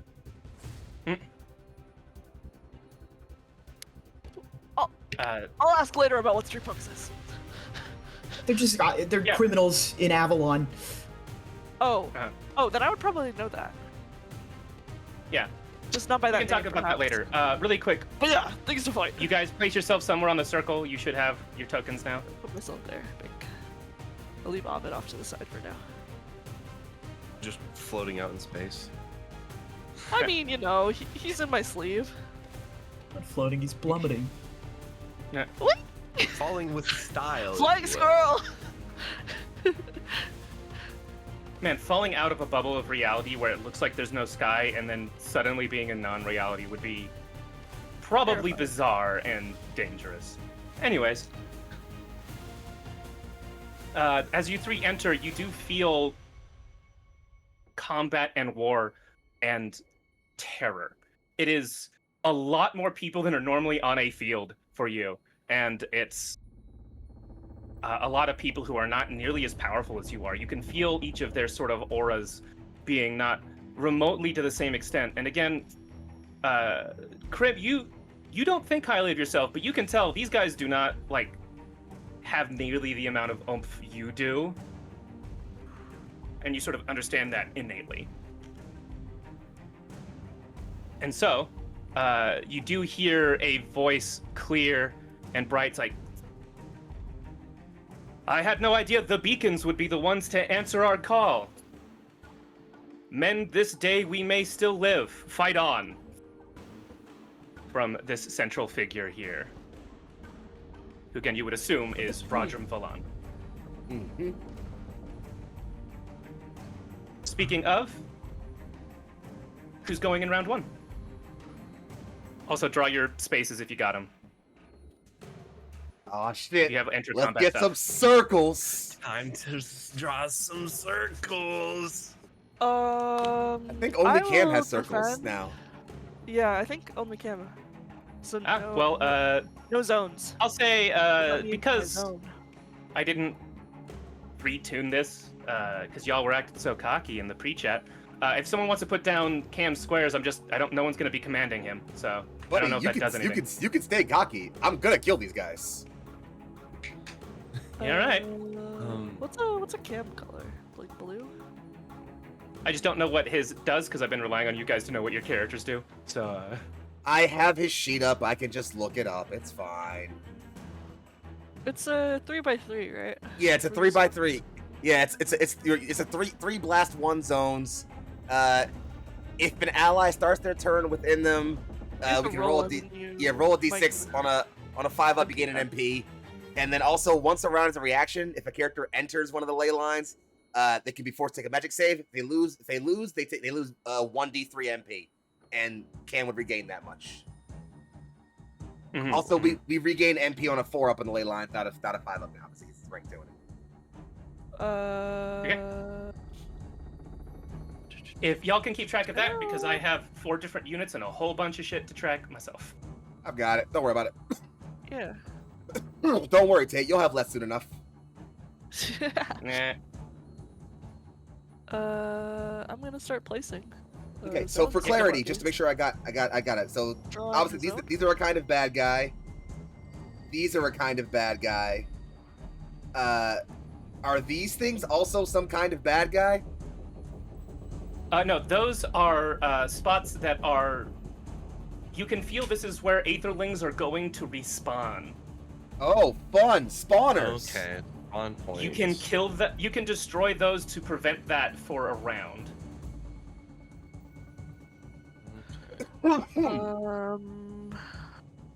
Are you guys able to move the zone that I draw? No, I I can. cannot. The GM can, yeah. Okay. What do you want to? Well, I was just gonna draw them and then. Yeah, where do you want to put it? Well, I drew the first one in a spot that I think is okay, but. Okay, then I'll copy it. Do you want to put it somewhere else? Another one? Yeah, sure. Maybe one like around the There? triad of sailors near the front of the ship. Here? Yeah, you can do that. Go over. Like Like here? up here, yeah. Yeah. And then I would just put one in the back Like, with y'all. Yeah, I think that makes sense because there's three zones. Yeah. Or like if you really want to, you can put it like right in front of y'all if y'all want to like step forward to like defend people as they come backwards towards the escape. It's really up to Yeah, I y'all. think that makes Mhm. sense. Something like that. Yeah, I think that's fine. What y'all Also, think? at the I can't remember exactly what it was called, but like the very last section of the round is when all the teleportation circles will work, including the ones that you guys have. Delay. Cool. Delay, yeah. Word. So then in the actual round 1 stuff, Paige, you're defending? Yes, I would like to defend. Go for it. And gain focus equal to my armor plus 1d3, which is 3 plus 1, so 4 focus. A lot of focus. Yeah, and thanks to Armor Defender, after I defend, I can spend focus, gaining plus 1 armor per focus spent. So I am going to spend 2 of those focus to temporarily gain 2 armor. Is that Damn. how that works? Does that sound correct? Yes. Yeah, Alright. Alright, yeah. I don't actually see where I can type that into the thing, though. You might just write it somewhere separately. So what are you like, armor 5 now or some shit? Yep. That's absurd. Damn. That's absurd. Most of my weapons can now barely hurt you. Yeah. Chunky.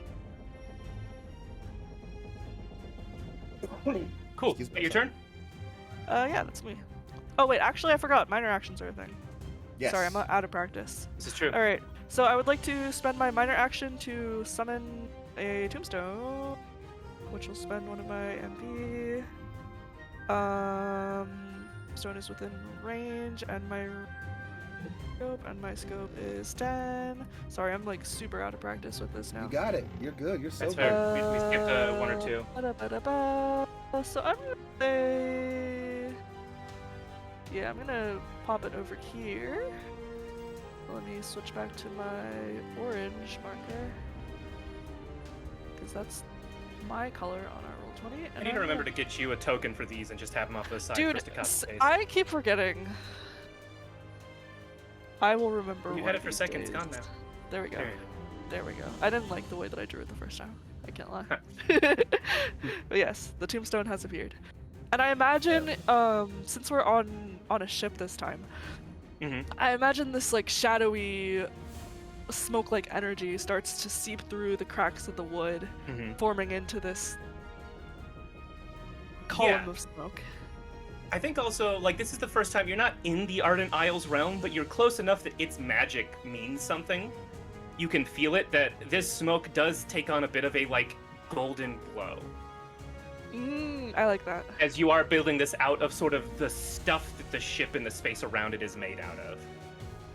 Yeah. Cool. And that's your turn? Yep. Excellent. That's me.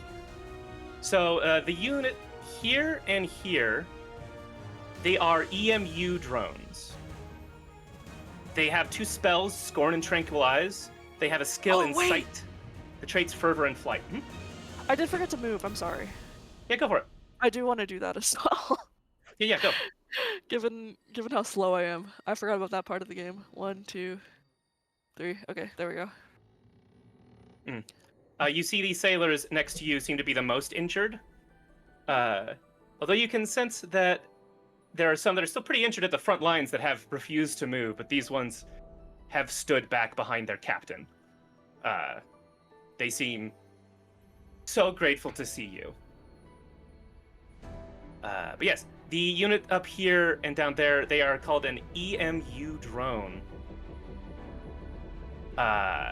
They seem mechanical. Honestly, Ajax, to you, they feel not dissimilar from, not how you're built, but like the logic that you would use to build something. If that makes sense. And each of them spends 2 mana to use Insight. An ally within range can volley or fight with -2 difficulty unless they are within their aura. Which they are. You can tell this battle's already started and they've already activated this aura. So, this guy here is, as a reaction, is gonna swing at somebody. He is a Lost Buccaneer is what that unit is called. Again, clearly this empty sort of echo of a pirate. And he has using a chopper is what it is called. No, I'm I just don't gonna- have stare down yet. Fuck. Yeah, so he is going to hit and use and do 2 damage to this sailor right there.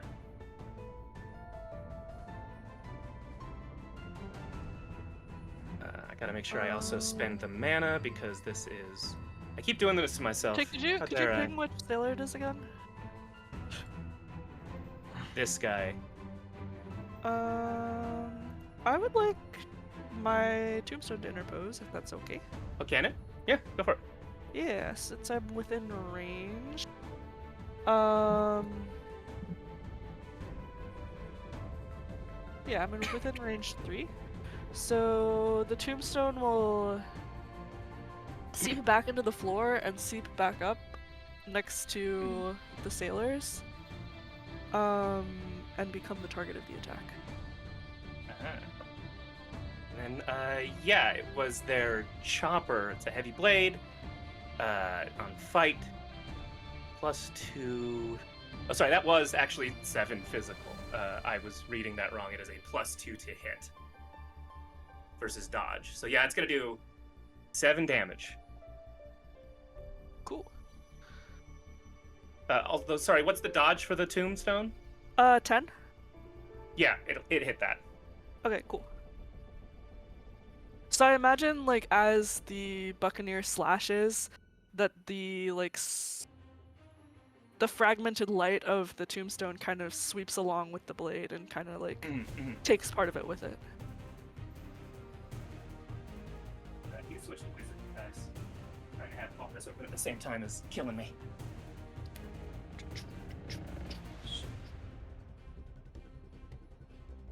Yeah, so it has taken that damage, but you have saved a sailor from getting got.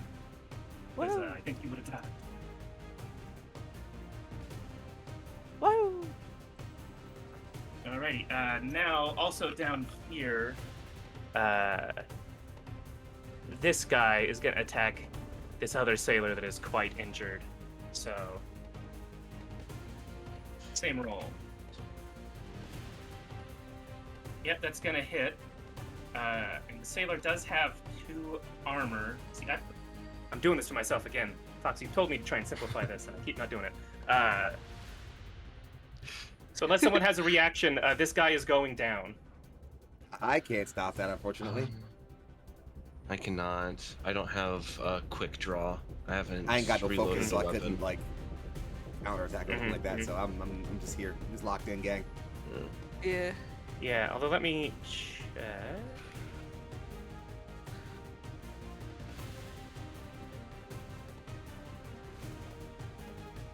Yep, that's all I got.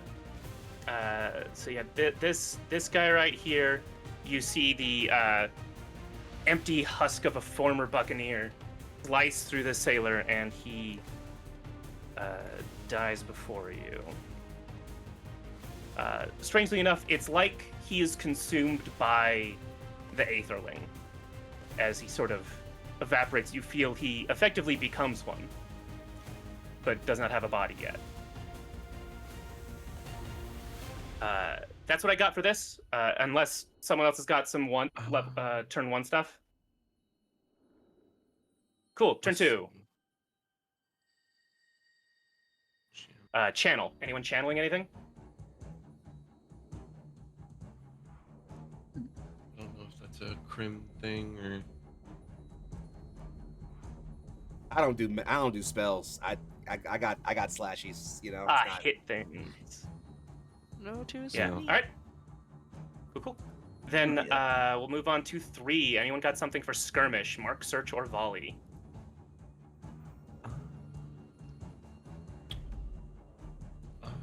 I'm gonna hold off. Cool. You do see Rodrim draw his bow, and he's going to use the ranged weapon marksman bow. He is an elite ranger. Just to tell you guys everything you need to know about this. And he is focusing on the big guy up here, it seems. So,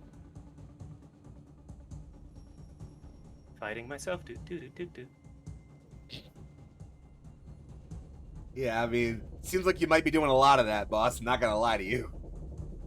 Only for this one guy's turn, but he kind of gets 2 of them, unfortunately.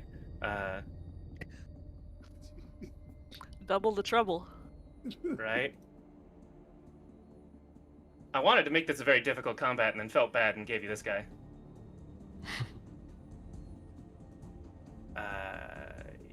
Yeah, that's gonna be 6 damage on this thing. You see this golden arrow streak over and pierce this sort of living spark. This, what did I call it? Oh yeah, a storm spark. It's this like massive living like storm ball of energy that is quite slow but seems quite powerful. All right, 4. Who's doing anything on 4?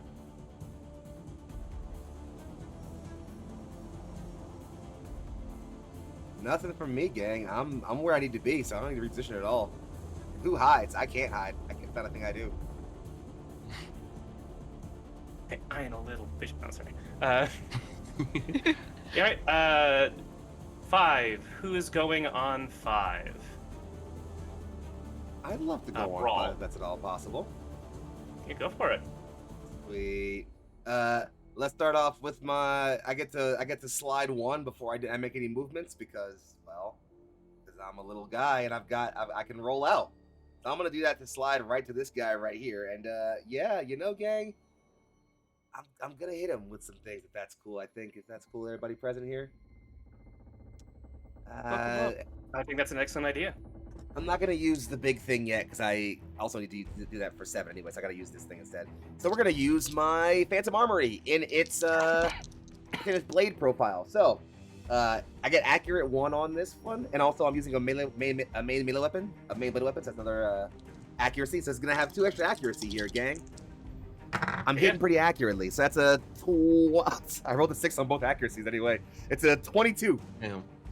Yeah, I'm trying to remind me, you get a crit of any kind when you hit over 20? Or is that Yes. only in... It's a crit. Yeah, okay, yeah, you definitely crit this man for sure then. Yep. So I'm gonna roll my damage now. It's a 1d6 plus 1 physical. Yeah, that's exactly what it does. I'm gonna roll that real quick. And I'm also, oh yeah, actually sorry, before that happened, I'm gonna minor action to put myself in a stance because I didn't do that. I'm gonna put myself in forget how these work. I'm gonna put myself in snake stance. So armor can't reduce my damage below whatever my stance die. My stance die. It was currently at 6. So you can't make my damage lower than 6 no matter what I roll. Damn, alright. Hey Tate. Yeah. So I rolled a 6, right? Yeah. Now my Phantom Armory had to be subject to a new little thing I got from this level called an enchantment called Vorpal. My 6s Yep. explode. When I roll 6 on that damage, I roll another Damn. die, and yeah, so I'm gonna roll another die. That's, No! that's only a Think you 4 can that kill this time, guy. so it's only 11 physical damage, Only Goddamn. 11. which can't be brought below 6 by any means. Mm-hmm. Oh, He's God. still yeah, goddamn. breathing. Yeah, he is, but that's an 11. He is definitely, bloodied. Woohoo! Ooh. Then I think, Blood. More than half his health. let's see, do I got anything else I can do here? No, I think that's, yeah, no, I'm pretty locked in at that point, I would say, gang. Psych, I'm gonna surge. Yeah, alright. Classic. Yeah, why would I not do that when I could just do that and hit him again? So I'm gonna do that, by the way, if you were curious. So here comes another attack. I'm only getting 1 accuracy this time though, so enjoy that. I do crit again though, in case you were curious. 19 plus 3 on the accuracy, plus my grit. Yeah. So here comes the 1d6 plus 1 physical. It's 8. I rolled another 6. There's no fucking Playing way. loaded dice. Hey, What if you're the welcome, hell? listen, if you're lucky, these dice are gonna fuck me up tomorrow for blooded currency. So you're welcome, Emily. Okay, ahead of time, Thank you're God. welcome. I got a hope 3 so, there. dude. Hitting all That's the only overpowered rolls. That's only 10 physical damage this time. And you're saying that I cannot reduce this with armor? You can't reduce it below 4 anymore now.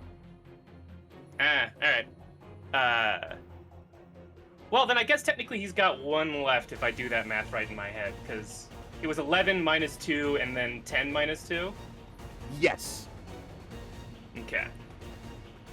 Actually, that's, So it'd be 9 Yeah. and 8. yeah, so this thing is barely standing. Unfortunate that I didn't Oh, get him that there, but I'll take it. yeah. Yeah, that's it for me. Alright. Wow, that's a lot. And we're in 5, right? Anyone else gonna, well, no, I get to do a guy now. I'm trying to Yep. remember the rules. Sorry, guys. You gonna do a guy right in front of us, Tate? That's crazy. Yeah. I'll do a guy. Very different streaming service here, it turns out. Subscribe to the Patreon. What was the thing that the dean of transmutation got? A something package? I'm You gotta sorry. get out. You gotta get out, I'm actually. sorry. You gotta get the fuck out, actually, right now. I'm sorry. I apologize. The firebug moves to here. Or sorry, the storm spark. They are a firebug archetype. It doesn't have a mouth, but you see part of it open, like it's taking in a breath and then close, and it makes a close burst 2, which, if I remember right, means within 2 spaces of it, or it's Yes. a burst 2 in front of it. No, you had it right. Yeah. burst 2. So, these 2 guys, burst 2 plus 1 or plus 2 accuracy versus dodge. Let's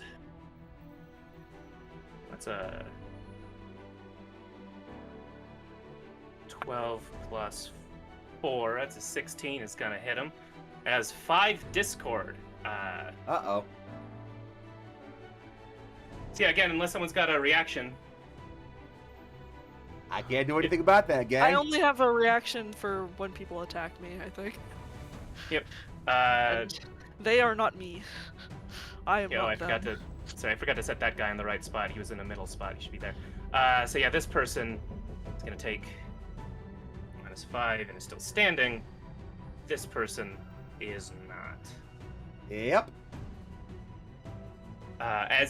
Just absolute storm of electric power and mana obliterates everything around it.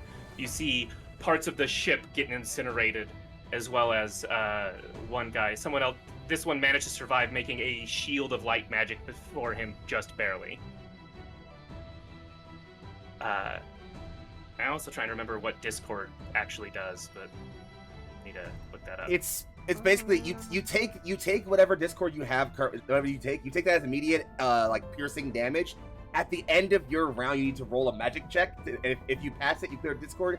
If you fail, you take the damage again. It's like burning Yeah, lance. yeah. Yes, okay. So yeah, this guy, I'm gonna mark him with Discord, which I need to pick a symbol for that. Oh no, not discord. Bing! Anything but What about that. Discord? I hate you. Anyways, while I'm trying to figure that out, anyone going on 6? 6 is release, so I guess no one was channeling. Yeah. And I just double check to make sure. Yeah, I don't have anyone for 6. So then 7. Who wants to brawl or full attack? I will definitely be going on full attack. I think Krim will also go on Mm. full attack. Cool. But you can go Whichever one first. of you wants to go first. Let's see. Because, Emily, you were wanting to pull off a psycho pomp somewhere? I don't know which Yeah, if, target if, you were wanting to swap with.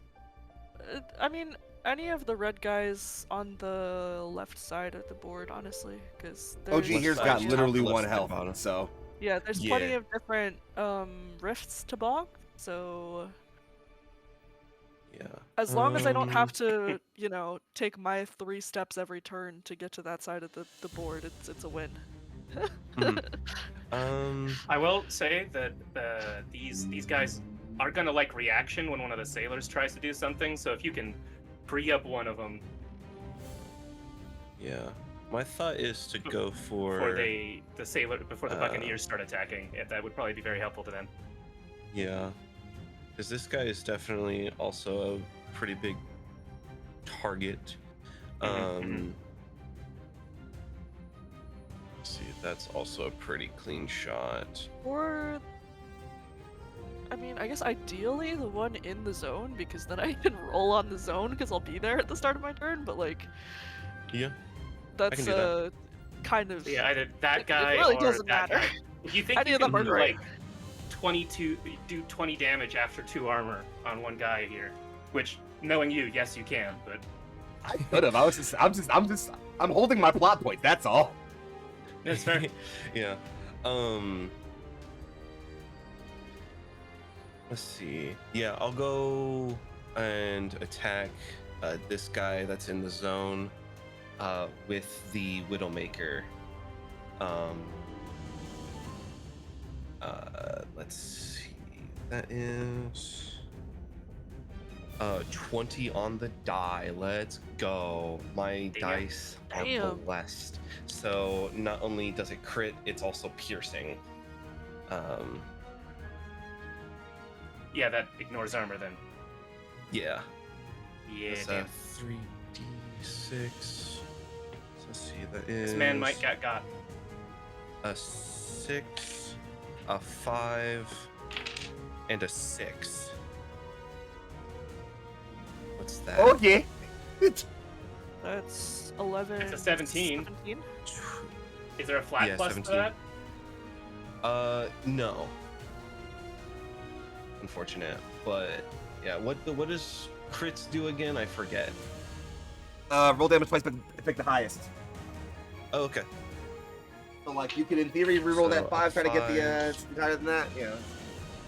Yeah. I rolled a 5, a 1, and a 2 for the rerolls. Which would be lower. So yeah, the Um, first one. Yeah. But I do get a power die. Hey. And then I've seeing if fast reload procs. It does not, unfortunately. Hmm. So, as Ajax raises this up to fire, I feel like they're using their Mhm. left arm for this. Mhm. There is almost this omnidirectional drum mag, almost. I don't know how to Yeah. word it. I can go into details more. It's That kind of just rotates as it feeds in this ammunition, and as they pull the trigger, there's almost this donut distortion of almost a storm cloud that kind of rotates inwards, like a like those little vortex rings that you blow underwater. And as there's a little almost hole in it that allows Ajax to continue seeing their target through this almost the way that I can word it is like a holographic crystalline scope that appears. It like almost origami unfolds as the weapon is raised, as they start firing at this guy. Do they take any wounds or no? No, that only happens when they're done with their HP. Okay, yeah. The first bar. So they're look. This is not an elite. This is just a chopper. They're not taking wounds. They're just gonna die.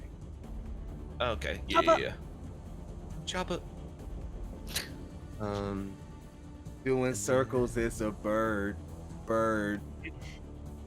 And then I'll take my movement. Let's see, 1, 2, 3, 4. And I'll get. It will be right up there. That is a choice, buddy. You do not want to be close to that thing. I'm far enough away. Blast 2. It can It move. can move. That's true. For now. True. You look. You do you, gang. I have nothing but faith in you. I'm just saying, be careful. You are doing full attack. So do you have another weapon I've got you're some using? stuff I want to get hit. I think see Widowmaker what is slow. Oh, so that takes the whole thing. Right, Charles? Is the For Widowmaker full attack, slow? yes. Yeah. No, it is not. It's just a heavy. Never mind then. Go on. I was fully thinking it was also slow, like the lunar Nope. cannon, but it is not.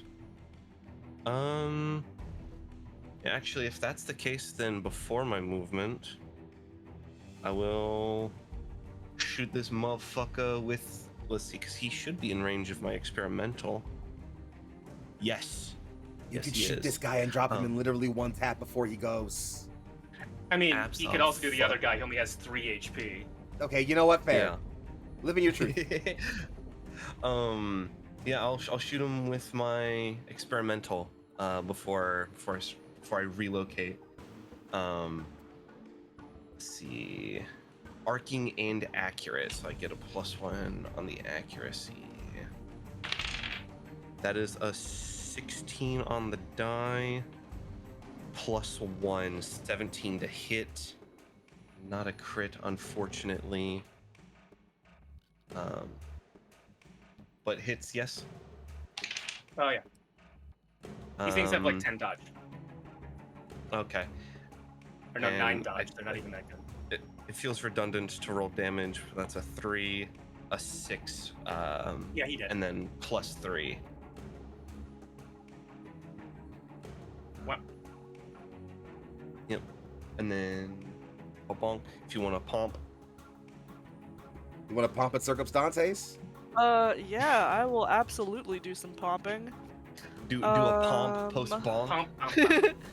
So, I imagine we kind of see haze dissipate into a haze of mist and Hey. seep through, like drifting between these sailors, and they'll reform.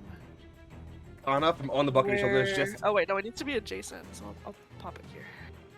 Anna from the top of the bucket of your shoulder is just looking over like, what did you get so fast?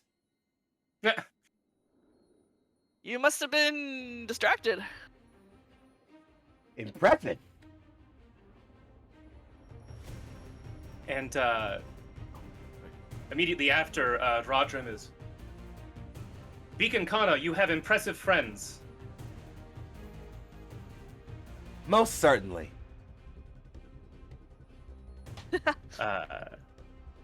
All right, you go up there. We get one cleaver guy is gonna go. So this one here, with a full attack, is not gonna be pleasant. I have a question. Yeah. Am I able to interpose if I already interposed with my Yeah. My is it interpose one say action one per only round? action? Is my interpose separate from the interpose of the tombstone? Because it has the ability to interpose. Do I Doesn't also it count as two have a separate reactions? Like a reaction of the tombstone and then a reaction of your player character? I That's think what I'm so. wondering. haven't I don't looked at the remember. specifics, but it is I like think that would be a GM. Yeah, I think that'd be a GM ruling thing personally. However you I want to think call that's it. entirely plausible. Okay. Then I would This like to guy interpose. Well, I got a 4 and a 1, so that's only 5 on his first one. So you don't have to interpose that, because that doesn't even hit the Oh. sailor. Okay, fair enough. God damn, I got a 3 and a 2 for a second attack. Ooh, brother, the whip. Damn! Can I use a reaction? Yeah, sure, if you got something. I have a skill from Scald called Tempo. When an attack misses an ally within scope, I can cause that ally to shift 2 spaces. So if that sailor would like to take a step back, Yo, the strats. Oh hell yeah! Get him the fuck yes, out of there! Fucking weave. Because it's the first time you're doing, when you entered this battlefield, what was the vibe? Have you started playing already, or is this the moment where it... yeah. So I've been belaying my turn for the intentional reason. I think Krim is very like shell shocked just to be in a combat this intense. Fair. It's also And- the most intense one we've had so far. Yes, and sees that these guys are dropping like flies, and finally it just clicks for them that like combat is like a dance, and people dance to music. And so right when that guy is about to strike them, they hit a chord on their guitar. Mm-hmm. If it sparks joy, this sailor does not think about backing up. Like, he is in this defensive turtled position. I think he has like a small buckler and like a cutlass.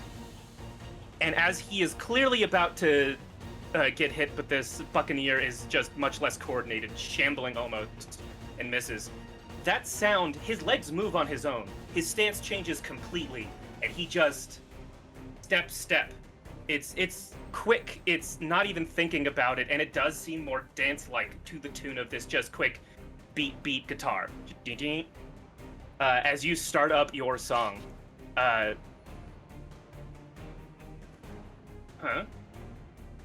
Don't worry about it. One last roll of this guy, because he's got 3 weapons as a full attacker, and he got a 16 and a 3 on the guy below him. But that's also his weakest weapon, so it's only going to be 5 damage after 2 armor. And this guy's got way more health, so he is fine. Unless someone else has got a reaction they want to do here.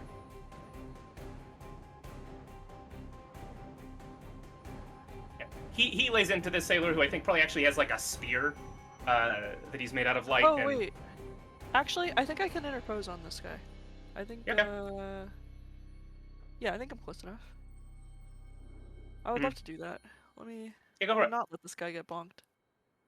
So yeah, that's a 19. Alrighty. That will definitely The give next- me a bonk. Okay. and it's 5 damage if that hits you. Oh, okay. Don't you well, have 5 I have armor? 5 armor right now, so that works perfectly. So what does that I armor look like? I'm imagine- curious. Yeah. I imagine.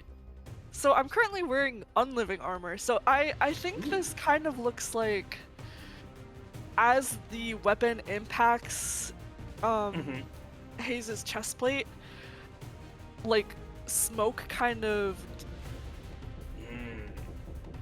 bursts from the chest plate, and like And yeah, the shambling strike, you're like, oh, he doesn't move very well, but it does mean it's sometimes unpredictable, and it comes at like a weird angle under your arm, but it just nothing, just a puff of smoke, and just, and it's not really like a living thing. It's an echo of a person. It doesn't react, but everyone else was like, yeah.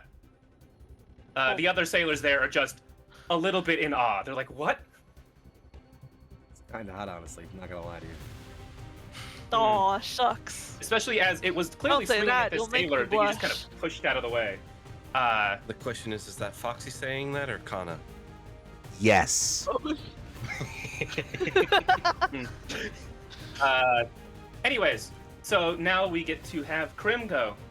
Yes, Krim is spurred into action by the realization that they need to participate. So they are going to step up to about there in the square, and using their full attack, they are first going to volley with an unwind on the firebug. This bad boy here. Okay. It is a volley range scope, which is 10, and I measure that. I think that's in range. I mean, it should be. 10 is very far, and that's not. What you finna do when I pull up with the unwinder, start blicking? What do you mean? What you understand? Uh, You could be way ready over for this. here. 10 is like up here. Yeah. Like you can be pretty far away. I don't want to be in the beam circle anymore because it's gonna go off at the end of the round, and I don't want to get teleported back to the ship. So that is a volley. It's just when you roll, it's roll plus grit. Yes. Yes. It's roll plus grit, and if you have an accuracy, you roll a d6. And add it. Let me double check. A volley is an attack roll, yes, even if it's a spell attack. Mhm. Yeah. Okay. Actually, I'm gonna save that. I'm just gonna roll it raw for now because I wanna We'll spend do it the live.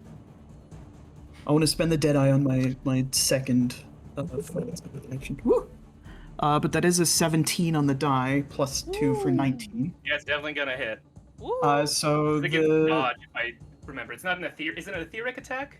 it it is an doesn't matter. etheric attack. Both of them are 10. Um, This thing has a 10-8 defense, so you're good. It's going to take 4 force damage, and it is going to be teleported 2 spaces this way. As Krim plays the Dies Irae backwards to send it back from whence it came. You see it reverse its position. It moves Where'd in you reverse. come from? Where'd you Lightning go? enters it instead of exiting as it goes. And then they're going to pluck a sharp little note, and they're going to use the wit to make a ranged weapon attack. I'm 1 stress to give myself accuracy on this with Deadeye. Yeah. This has a range of 15, which is also the entire map, I think. It's not a very huge map. Woo! It is 19 across if you count the spaces outside of the ship. So, like, Yeah. unless you're at the nose of it and you're trying to hit the back, you're probably fine. That is a 17 plus 6 for a total of 23. Yeah, it's definitely going to Which hit, and it's a crit. So Is a roll the damage crit. twice the highest. So, on a hit, the target is dazed until the end of their next turn and is marked. That is going to be 4 points of damage, and when I critically hit on an attack roll, I can choose to deal half. So I'm going to deal 2 damage, and I am instead going to target it and immobilize it with Deadeye. Damn, alright, give me a second. So that is marked, it is dazed, and it can't move. fucking just ruined his fucking day. And how much Until the damage end did of you its do? next turn. I only did 2 damage to it, plus 4 force damage from the unwinding beam. Damn. That still counts armor, though, right? Yes. Yes. Yeah, okay. Then it's real close to dead, but mostly it can't do shit.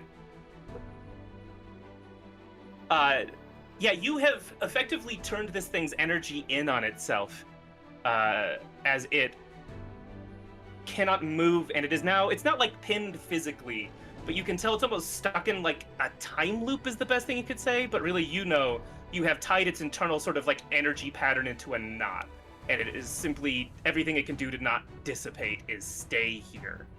Bro, look at my A new good support, dog. We discordant going the note fuck must up. resolve. Mm-hmm. Look at my support, dog. We going up, Jay.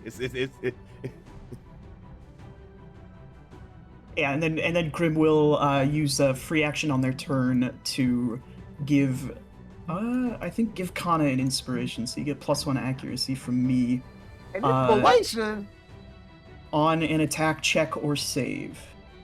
I love attack checks. Sorry, attack, comma check, comma save. Oh, cool.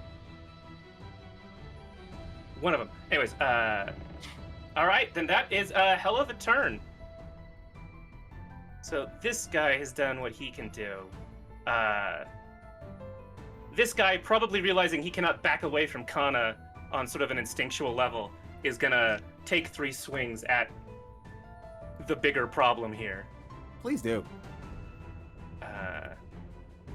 Look, he doesn't understand that that's a threat and not a promise. So the first one, oh, well, that's a 20 plus 1. I am hit. Yeah, that's gonna do 7 damage, and you're gonna lose 3 focus if you have it. I don't have any focus, but what I will do is I'm gonna go ahead and use my Phantom Armory reaction trait to roll the damage of one of my profiles, break that profile, and reduce damage by that much.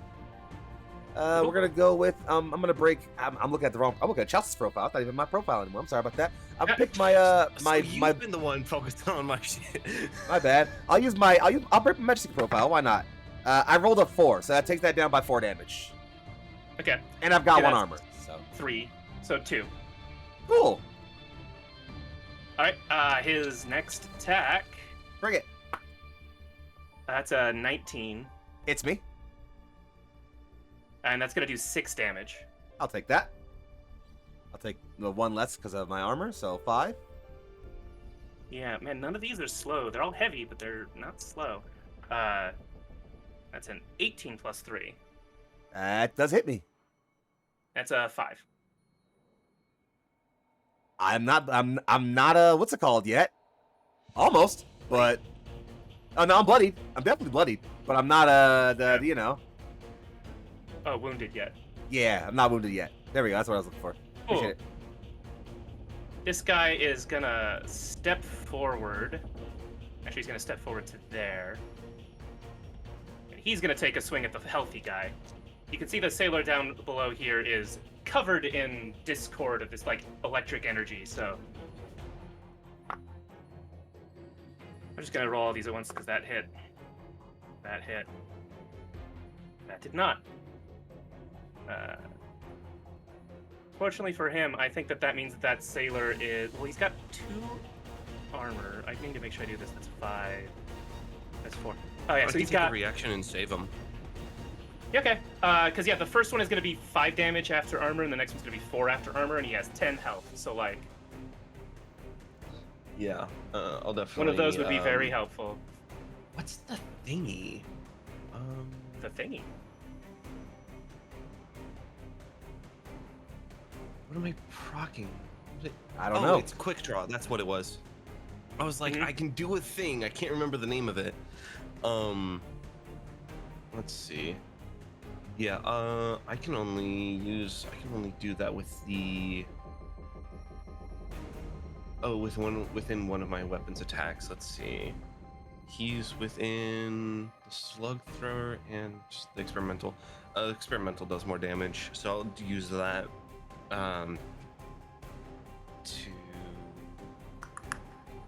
attack. That is a 17 on the die and a That'll hit. 4 for the accuracy. That'll so crit. It does crit. Get another power die. Fuck yeah, baby. And Gotta love them power die. Yeah. 2d6. That's a 6 and a 2. With crit, reroll that. A 4 and a 4. So just use the 6 and the 4 I believe so, yeah. for the damage, and then plus 3, so 13 damage. Oof. Well, after armor, that is still real good, unless it's piercing.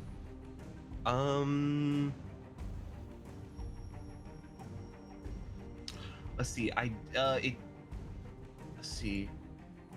No, that's after Deadeye Precision. Okay. I He's don't- still definitely like bloody Yeah. here. Like he's not happy about that hit, and I don't have that reaction in front of me. Does that stop the attack on this guy? Effect. You can attack them with that weapon before they roll for the attack. So So I no, they still don't attack. think it.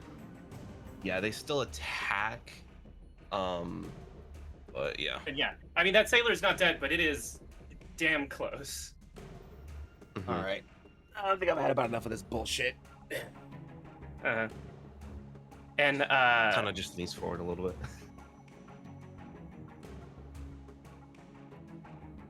you actually see this guy ignore these two almost entirely because he assumes that they're dead. You think? All right. Last is delay, which several things happen in. Yeah. Will those 3 sailors closest to the ring move? Yeah, it's at the end of delay though. Okay. First, our ranger guy is going to. Rodrim, seeing what is going on and trying to save as many of his crew as possible, is going to.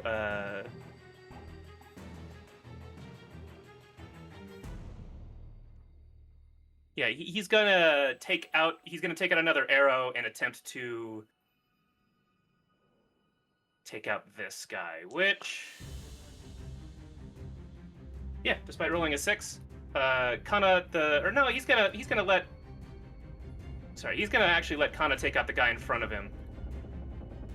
He's gonna try and finish this guy off back here. You see that his bow actually pulls around a corner. This arrow curves. When he takes his stance, he says "first dance of arrows," and I do not have a good poetic name for that. God damn it, I had it right in front of me. Well, Walking the sun. No, it's curved horizon, I think is what it's called. I like that. And round here, and let's see, he does. That's right, he's an enemy. I don't have to roll damage. I love that. That does 8 damage. So even with the armor, this guy goes away. You just see this arrow pull through him, and he vanishes almost instantly in a blast of yellow light. He then steps forward, you see, into not melee range with this guy. They're both sort of close to the masts, and it's almost like he's sneaking around this other sailor and attempting to get him with his bow as he uses it like a melee weapon. And it, although he's not attacking yet, you see he's ready for that. You guys didn't have any other delays, I believe, right? Not that I'm aware of. So this guy is gonna try and roll magic. Let's see if he makes it. Meets it, beats it, right? Yep. Good. He doesn't meets die. beats. And he is going to attempt to limp his way back to 3, 4, 5. 1, 2, 3, 4. 1, 2, 3.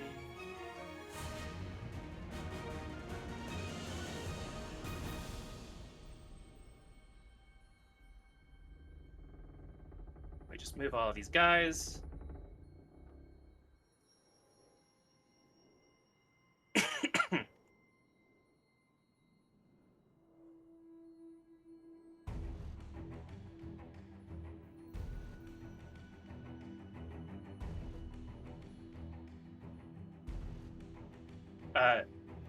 You hear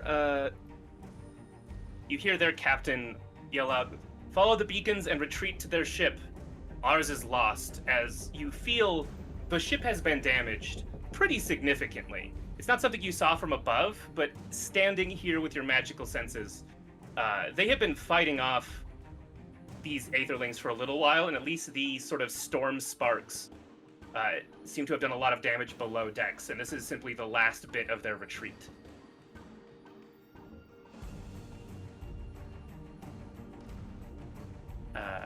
And the ones on the teleportation circle manage to get away as you feel Cam's sort of calming world magic pull them through this portal onto your own ship. Phew. Right? Phew. Anyways, we are back to the top of the rounds. Did anyone have anything for defend or refresh? Oh, we were talking about this just now. Egg, you mentioned you could have given me resistance to one of those attacks while Yeah, I apologize. I was on the That's toilet and I was watching on my phone. I was like, wait, I No, can it's okay. give you So, resistance. because Tate, you hit me for you hit me for 7 once, and then you hit me for one of them. I reduced by 4, and then you hit me for 5 after that. So we can resist that 7 and bring that down to what, 3? Yeah, that's physical damage. Yeah. So then I just get 4 health back. Yeah, go for it. Cool. Then we're locked in, I and I'm was- still just below my bloodied cap. Thanks, babe. Woo! I'm glad I caught that. Cool. Anyone doing anything else in 1? Nar. I am passing on the 1 this time. Nar. All right. Nar. Or nar. I do love my 1s though. All right. This guy here is going to move in between these two, and he's like got these almost little like magnet hands that seem to come together, and is going to make an arcing bolt at you, Kana, doing his tranquilize attack. Bring it. You must make a mind save. On a failure, you A are disarmed mind until save? the end of your next turn. If this happens, I have such a funny thing, but I'm not gonna worry about it. I'm gonna roll a check first. Yeah. I've got 2 in mind, and also my grit. So let's see what we got here. You have advantage on that save as well Oh, you're so right. because you're roll for that- inspired. Yeah, I'll throw an advantage in there. Yeah, An accuracy. Sorry. I'll throw an accuracy. That got me a 4, so 11 plus 4 plus my 2 mind. What's that? Somebody do math for me? Say the numbers It's- again. 11 11, plus 6 4, is 2. 17. There we go. 17. 11, 4. That 4 Yeah. saves you because its save target is 14. Oh, thank you, Crib. Thomas, The feeling the pounding music groove. that you can feel the music through this whole ship and through this space as it keeps you from becoming like pacified. You could tell this was meant to almost in a medical way to sort of like numb you and stop you from moving as if like you're injured, do not move, being weaponized against you, and instead the music keeps you present and sort of helps you purge it out of your body as your high magic decides no. Just no. Simply, no. What if I reject that then- principle and instead substitute my own reality? Ah. In my reality, Unfortunately, you see you that- die. Unfortunately, you see that this thing does resist, or does get this back immediately because it's a recharge on a +5, so it rolled really well on that. Technically, it would recharge itself on. It would roll recharge at the top of its next turn, but it can keep the roll anyway. Yeah, it just lets me keep track of it. It's not like I could do it again right now. Yeah. This guy is gonna get him to roll an attack on Hayes. Come at me, bro. It is only an 8.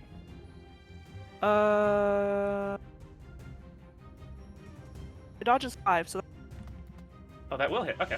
yes. That would do the 7 damage. Cool. Which will be reduced to 4? And I'm going to spend a focus Wait, no, I already spent my written name. Bless. Wait, no, it is a new round, actually. New round, yeah. Oh, I forgot to teleport guys in. But... Okay, yeah, so I will spend a focus to have that and take 2 damage. Because that's how resistance works, right? It's having it? Yes. Okay, cool, thank you. Hopefully, I don't know if that goes before or after armor, but don't worry about it. 2 is fine. I assume it would go after armor, but Yeah, it's usually armor first, then resistance. I'm pretty sure. that would be less effective. Cool. Yeah, so it's 2 damage. Alright. Cool. Anyways, that's all for 1. Who is doing anything on 2 channel? Grim is gonna start channeling. Building up some cool music thing. Indeed. Oh shit. So would phase 6 be the beat drop? I'm excited. That's what I was gonna say. I was gonna say I'm excited for the beat drop. I'm also gonna use my once per turn free action to inspire Haze. I feel so Ah, inspired. okay. Hayes is like, I know where this is going. I've heard this song before. You maybe didn't Oh, know that yeah. it was one of Crim's songs, but you've heard the song before. Oh shit. And Wait a second. Am I secretly a fan? Oh wondering shit. if I should follow in Foxy's footsteps and go all out also. Listen, baby, now's the time to fucking do it, gang. What's stopping you? I'm going to use another Remind me, free when action. you surge, you can just... Oh, other free action. Go for it. Yeah, I was just going to use another free action to limit break and start my ballad as part of my channel. Limit Yeah. breaks! For first combat, already limit breaking. I like you. I like you. You should use them like candy. I agree. I've never Um, understood why people don't just start off with their strongest move. Exactly. Mine requires me to be dead. I begin weaving a legendary performance So kill me upon first. activation at the start of my turns. Only stronger. I pick a verse from those listed below. I'm going to pick, for now, the verse of Journeys to give all of my allies +2 speed, and I would ask if that includes the soldiers, or the sailors. Sorry, Sure. our good friends on the ship here. Yeah. Did you just make me like speed 8? I'm speed 9 yes. now. Damn. Zooming. And that of course also goes for my beacons here, my liege, and the bow guy. And then Mr. Bow Dude. It's fine There's if you don't Randa. like have thoughts on that, but the flavor of lyrics, like what is the Ballad of Journeys? I think it sounds very similar to the song that they were playing when they were traveling through the realms on the ship, because Okay. they are on a High journey C now. ballad. Yeah.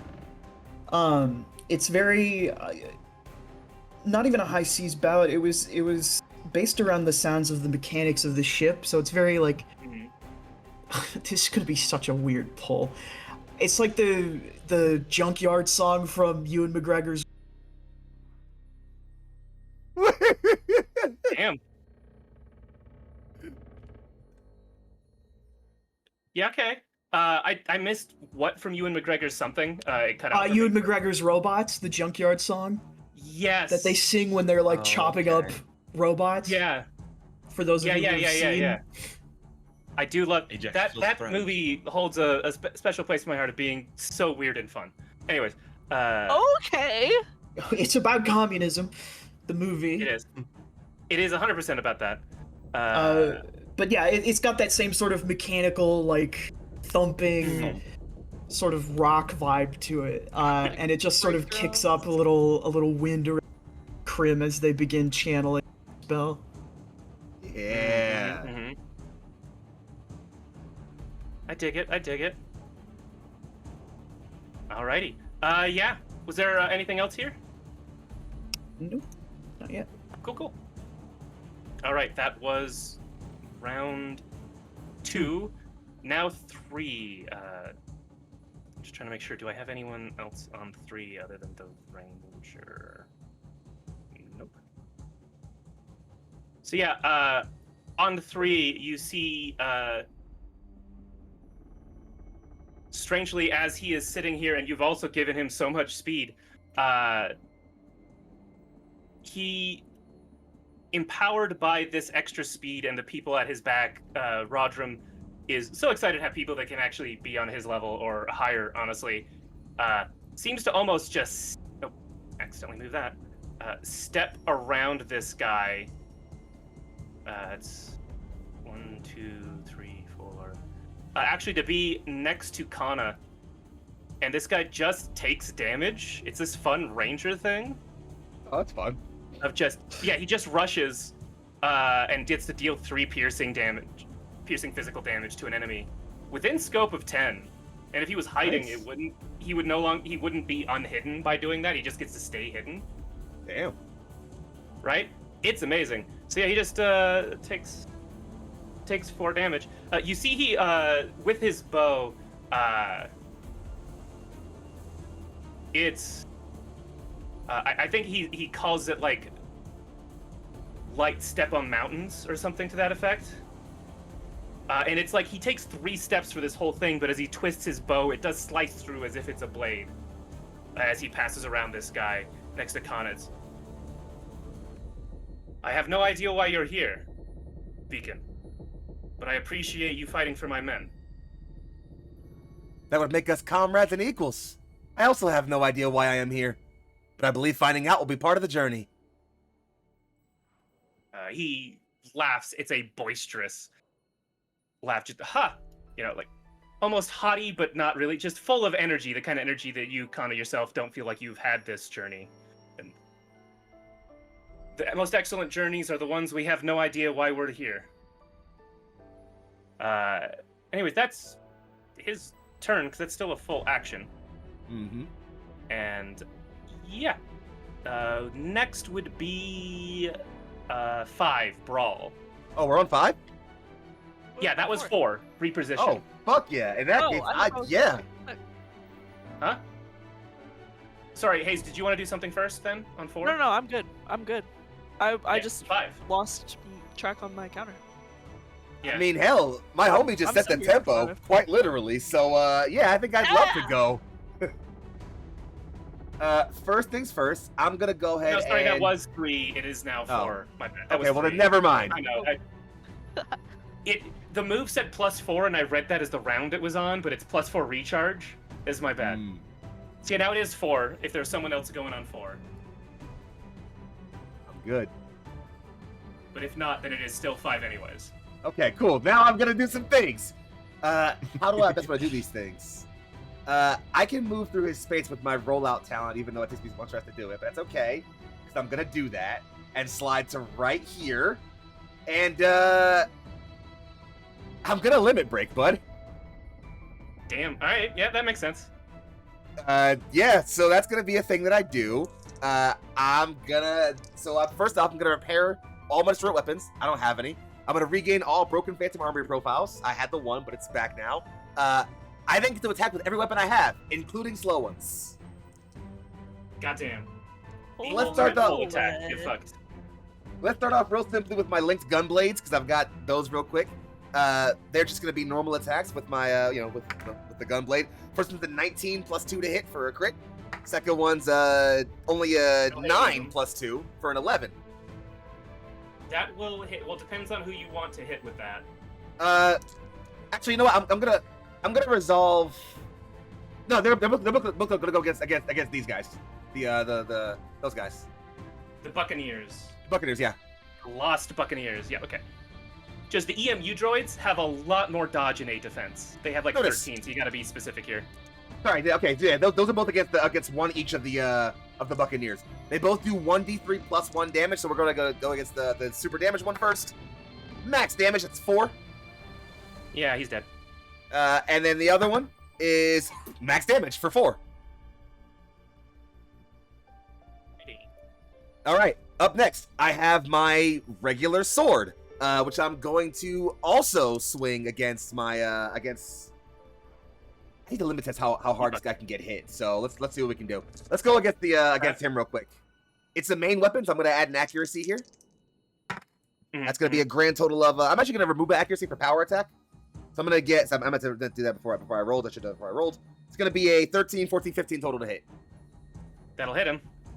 1d6 plus 1d3 plus 1 for total damage. For a 6 on the d6, a 2 on the d3, 6, 7, 8, 9 total physical damage. 9 physical damage? Yes. All right. I think you'd notice he has 1 armor, and that was pretty good. He does not have that much HP. All right. Up next, let's go with the Phantom Armory, and we'll use the same target. Why not? Because I think I need to hit that guy over there a little bit harder. So, Phantom Armory. This is gonna also have 1 accuracy because it is accurate. Here it comes in the blade profile. I've got a 11 on the die plus a 4 on my accuracy. This is also gonna be against my friend right here. 11, 12, 13, 14, 15. 15 to hit. No crit, though. Yep. Here comes my Vorpal damage. If I roll another 6 here, I swear to God. Wait, I rolled another 6. God damn, you're gonna kill this thing so easy. It has 1 armor. I rolled a 4 there for that one, so that's 6, 7, 8, 9, 10, 11 damage. Yeah, he dead. All right, Tate. You see this I thing have 1. fall apart. It almost explode, except it's just light and particles, like it was made out of a hologram. So, I'm going to clarify this before I roll this last thing, because I'll say what I'm doing narratively after I'm done rolling all my shit. Yeah. But for last attack, even though I'm rolling with my liberation, I'm not actually using it, like narratively. It's just... Yeah, sure. So, Mechanically, I'm fine to you say whatever mechanically, and then you can just describe what the hell you did after. sexy. So, here that comes, by the way. It's a normal attack. I'm going to roll it. It doesn't get an accuracy or anything on it. I rolled a nat 20, so I crit. Yeah. Jesus fucking Now, Christ. Tate, remember how I said I was going to have a really cool thing that was going to make you really upset? Sure. So here's how the Masamune works. It Okay. does 3d6 plus 2 physical damage. If I roll a 1, it re-rolls. I take 1 stress and re-roll. It is not optional. It can proc multiple times. I also put Vorpal on it, so if I roll 6s, they explode. Yeah, that seems smart. That's really powerful. So first roll has got me a 1, a 6, and a 5. So I'm gonna hold that 5. I'm gonna add another die. I'm gonna re-roll that 1. Or a 6. I'm gonna hit another d6. I've got these 2d6s total.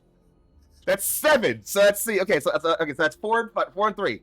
Grand total of 12 plus 7 plus 5 plus 2. 17 plus. Yeah, 7 that's plus gonna kill him 2. because he's got 14 health and 2 armor. So, like, I'm pretty sure you did more than 16 there. Yep. Yep. I can take a stress for it though. 26 damage. I think. Good. 26 goddamn damage. That would have Yep. killed anything on this map, like, in one shot. I'm just saying. So yeah, I think Kana is like, at first she's kind of like dancing and dodging around, like almost like suddenly a bit distracted by the music and like seeing everyone else fight, and it's like still dodging but almost listening more, and then like takes a single step inside, and like as he like sweeps around, kind of like locks eyes with Prim for a brief moment, swipes his hand down into like a low bow as like a pole arm kind of forms in a hard light around him. Thank you, friend, for the music. And I'm kind of spin it around himself, place himself down. 18th dance, chrysanthemum serenade, and Jesus becomes this whirling dervish of hard light slashes in every possible direction, like an almost perfect dome of just energy slashes around him in every possible angle, and everything around him just cuts itself to ribbons before he like stops moving in a perfectly standstill stance, 1 foot kind of bent, just like holding himself perfectly still. I have a odd question for you. What is like the general gesture or like activity for appreciation or applause amongst your people? Is it clapping? Is it a bow? Is it? It's a very specific kind of like, well, the Kajate have a very formal bow, but in the moment it's much more very simplistic of just, you touch the top of your head in the middle of your chest. Yeah, that's what he does. The captain here, just with the bow in his hand, like giddily smiling a little bit, like, yeah, it was pretty good. It's sort of like the vibe. Kana will blow bow in return. Anyways, that was the first on sprawl. I'm trying to. Oh yeah, the next thing that would happen is this guy who cannot move, and I was just looking at he is stunned and pinned and one other thing. He's dazed, marked, and immobilized. Dazed, that's what it was. And he is marked and immobilized, so he can't move, and that is a problem for him because he does not have that much range.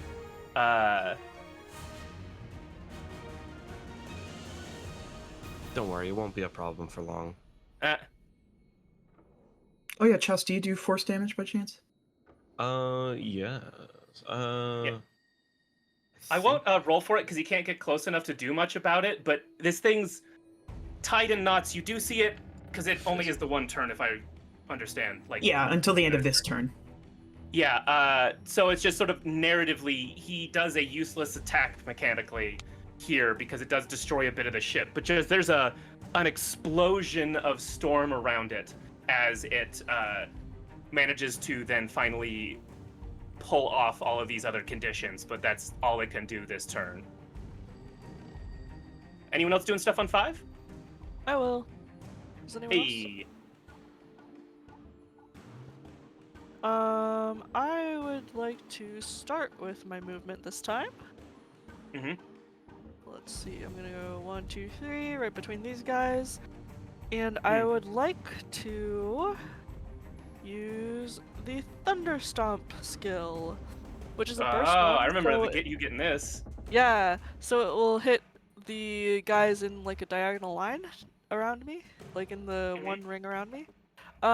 Characters in the AoE must make an agility save. If they fail, they will take 1 stress and become slowed until the end of their next turn. Cool. So do I roll something as well? No, they roll a save, I believe. And then what is the save target? Whatever your save target Yeah, is. whatever. Oh, okay, word. Silly me, I see.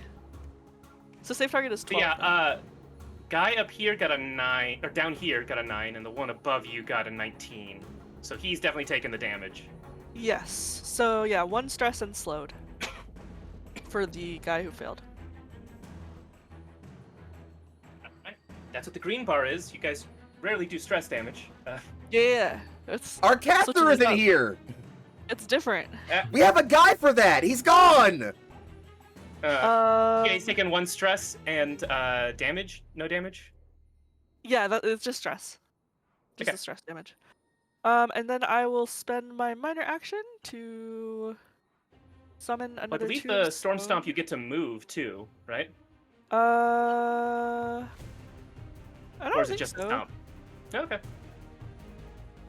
It just says the AoE agility save part. Okay. So I consider myself having moved into position with my Mm-hmm. movement. Yeah, so I will use my minor action to summon a tombstone further down the deck.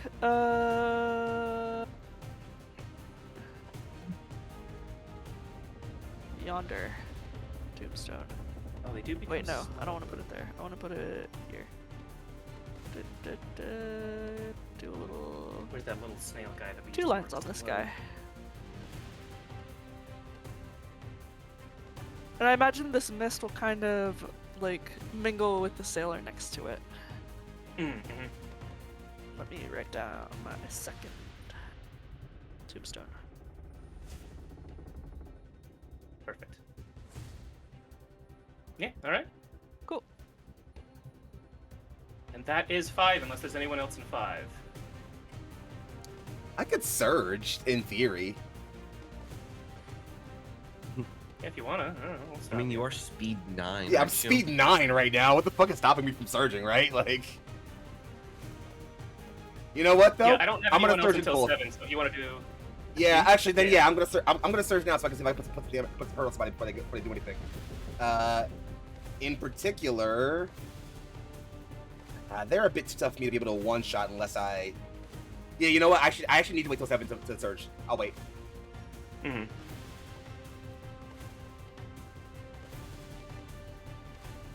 I'm waiting it out. Perfect. Also, gang, we like so- kind of won. We can just leave if we want to at any point. I feel like there's like, Mhm. like, we, you know. Yeah, we're gonna wait till the end of this round, but let's We gotta hold the line That was- first. It's true. It's Yeah, true. the sailors still have to 5. make it back, no?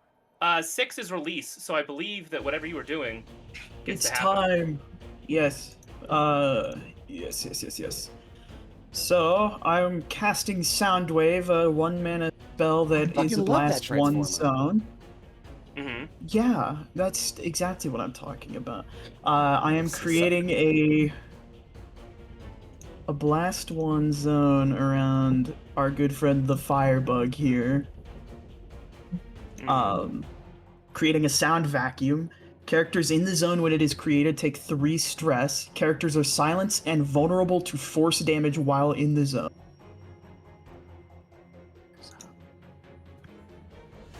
Stop stress. that bug. Yes, I do some stress damage. And he's silenced, which I do not remember what symbol we're going to use for that, but I'll find one. He's silent, or was he silenced? He's silenced. Okay. Which I believe means he can't do spells, if that is the thing he was doing. Mm-hmm. But the vulnerability to force damage is the bigger deal, I think, here. Yes, yep. Especially because I'm about to surge myself. Ah. I can take care of them in experimental. Yep, my surge has a singular purpose, and that's to make everybody move. Everybody dance. Sorry. Yeah.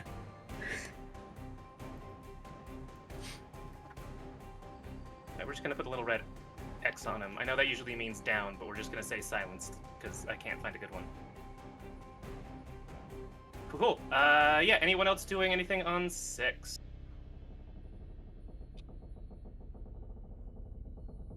No. All right, then let's move to 7.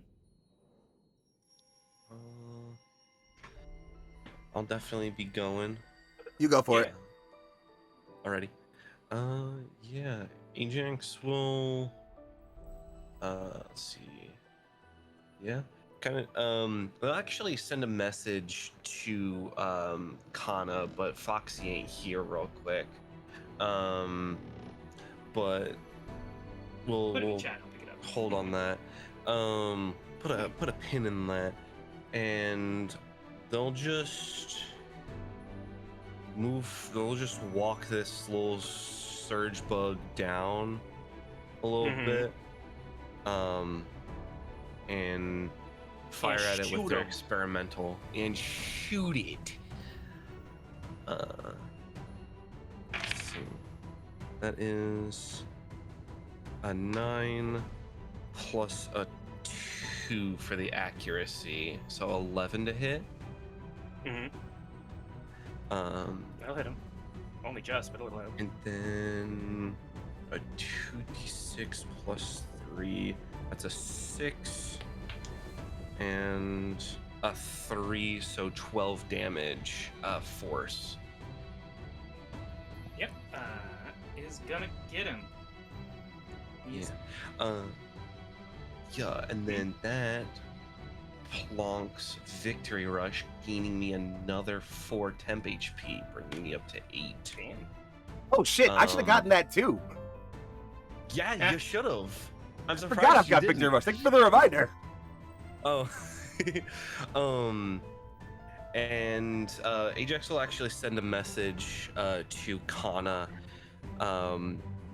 asking, "Hey, what are the funeral rites for Kadrase?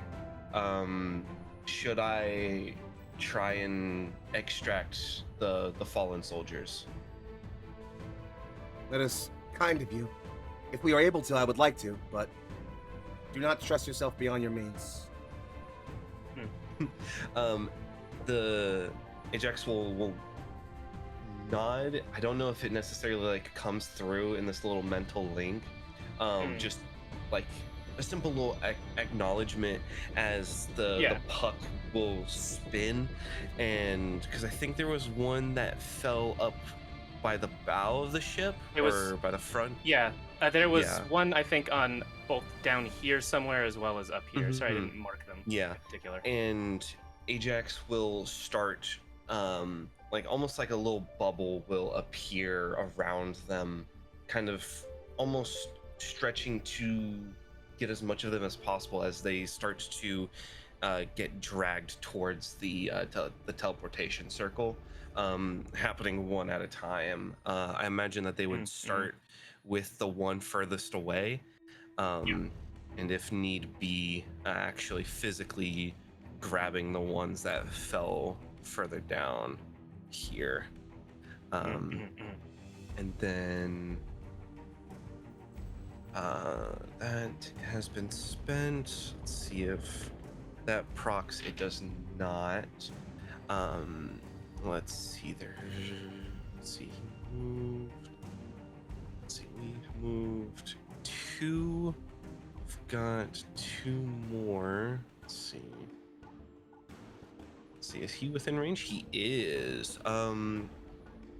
They are gonna attack this furthest guy out with their slug thrower. Then so that is a. Come on. That is an 8 on the die, but I'll use a power die to boost the attack. That is a 3, so an 11 total to hit. Yep, that'll hit. Only just, but that'll hit. And then I'll spend my last power die to boost the damage as well. So it'll be 3d6 damage. That's a 3, a 3, and another 3. What the fuck? So 9 damage. 3.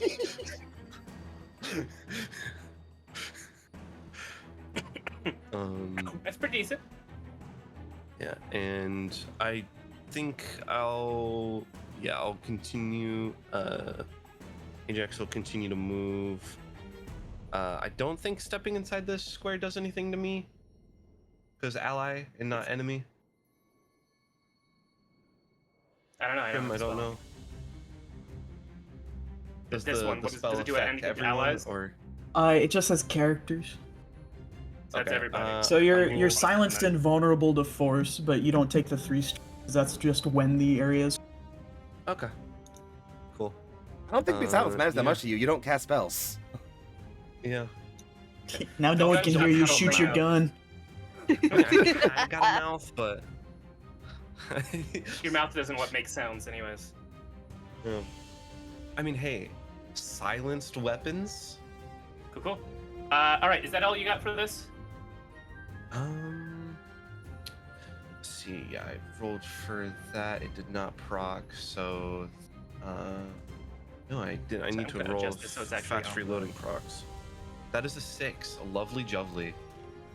And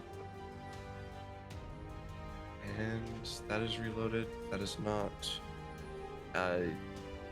Yes, that is the last. Cool. So this guy's gonna move over here, and I'm just gonna roll these real quick. That will not. That will not.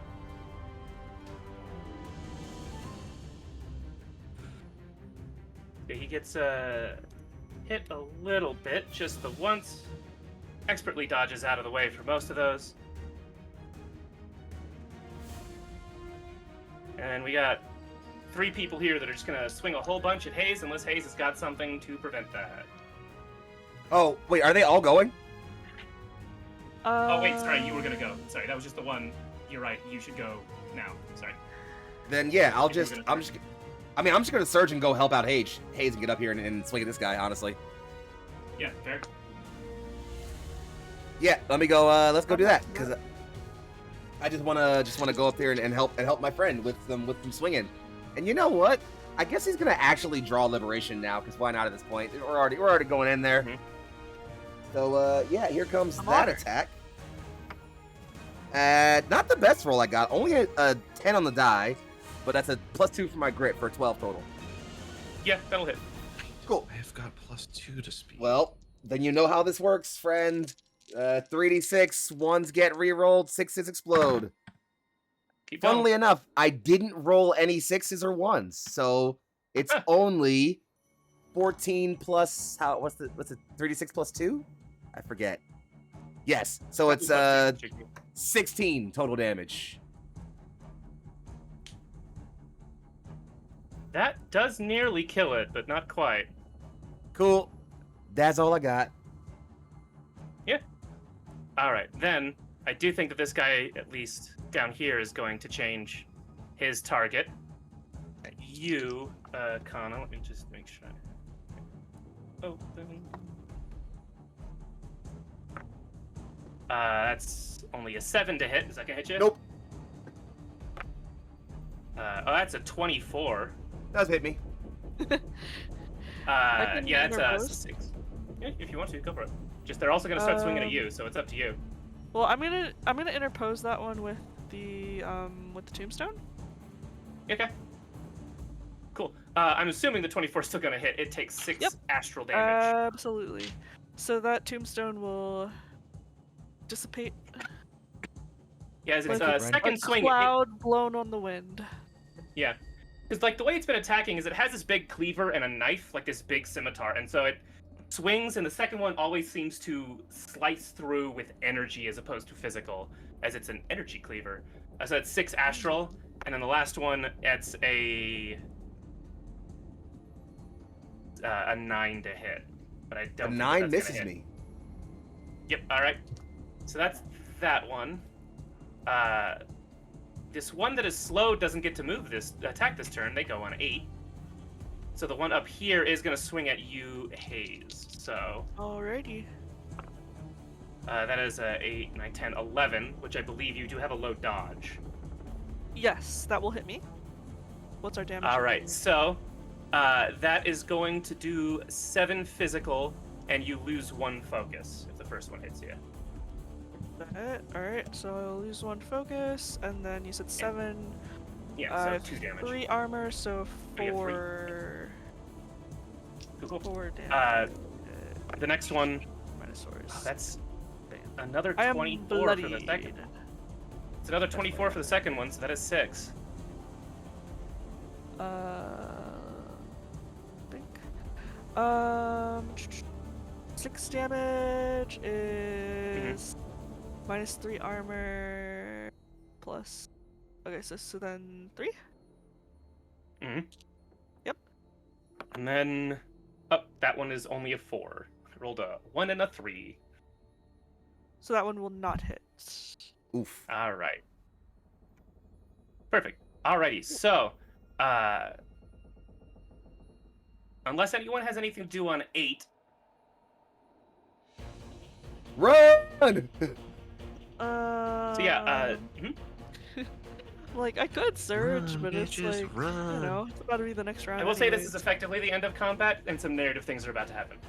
Okay, I'm past So- that. I'm vibing. The first that happens is that as Rodram sees that most of the enemies are now sort of focused up here, he does that same movement he does, and he's going to deal an extra 4 damage here. He's gonna also attack, but I'm just rolling this for funsies at this point, and he damages these two to the either side of you, Kana, sort of here to protect or help the 2 beacons up there. The rest of the crew run, empowered by music and magic, into the teleportation circle. I think they can pretty much all make it. That's They'll have 1, +2 speed. 2, 3, 4, 5. Yeah, they have 5 speed normally, so like 7 is doable for all of them. Elves, baby! We be zooming! Right. Zippy. Even this guy. But it's as they're running, and the reason you see that they are so eager and quick is the ship has been damaged, and it's continued to be damaged. I won't put them on the field just because that's a lot of extra tokens for the very end, but there are still Aetherlings manifesting in the air. Hayes, you can feel a mass of these souls around. Like, this was just not going to end, this torrent. And you feel the ship shudder. You feel it crack. Oh. And then you feel it fall apart. I'll let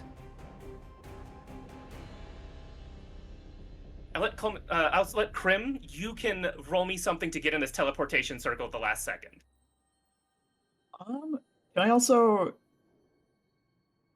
if I have time, I can end my ballad with an ally, and that allows me to give an additional effect to my allies. Sure, if you think that additional effect will help, then we can definitely do so.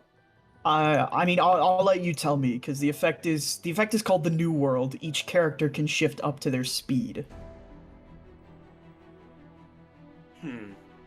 I will then give all 3 other characters a roll.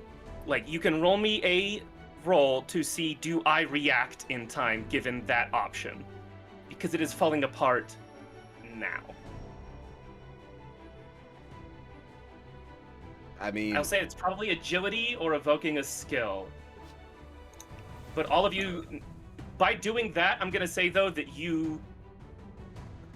I'm going to give you 2 disadvantage, or 2, like, inaccuracies for yours, Krim, trying to save them. That's fine.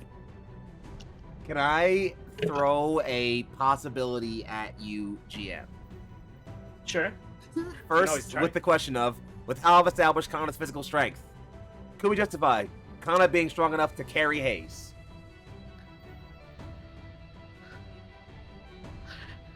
I will say that's going to give you at least, do you think 1 or 2 inaccuracies is... Whichever one you feel Okay. like is fair, boss. I'm going to say Hayes is going to be part of this roll. If Hayes rolls good, then it's less. If Hayes rolls Okay. a crit, none. If Hayes rolls a success, 1. If Hayes rolls a failure, 2. Crit failure, 3. Okay.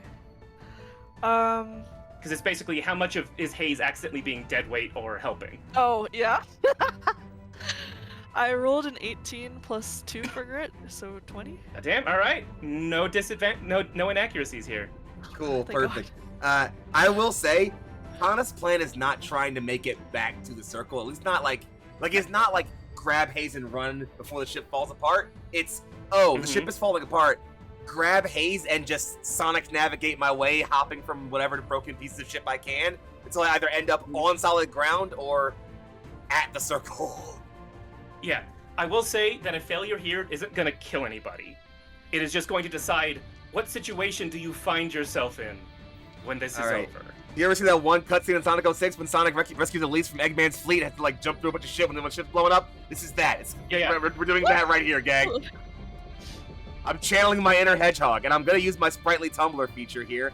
I also get, I believe, an extra accuracy on on agility checks. I get extra accuracy because of my my Go for it. Traciora talent.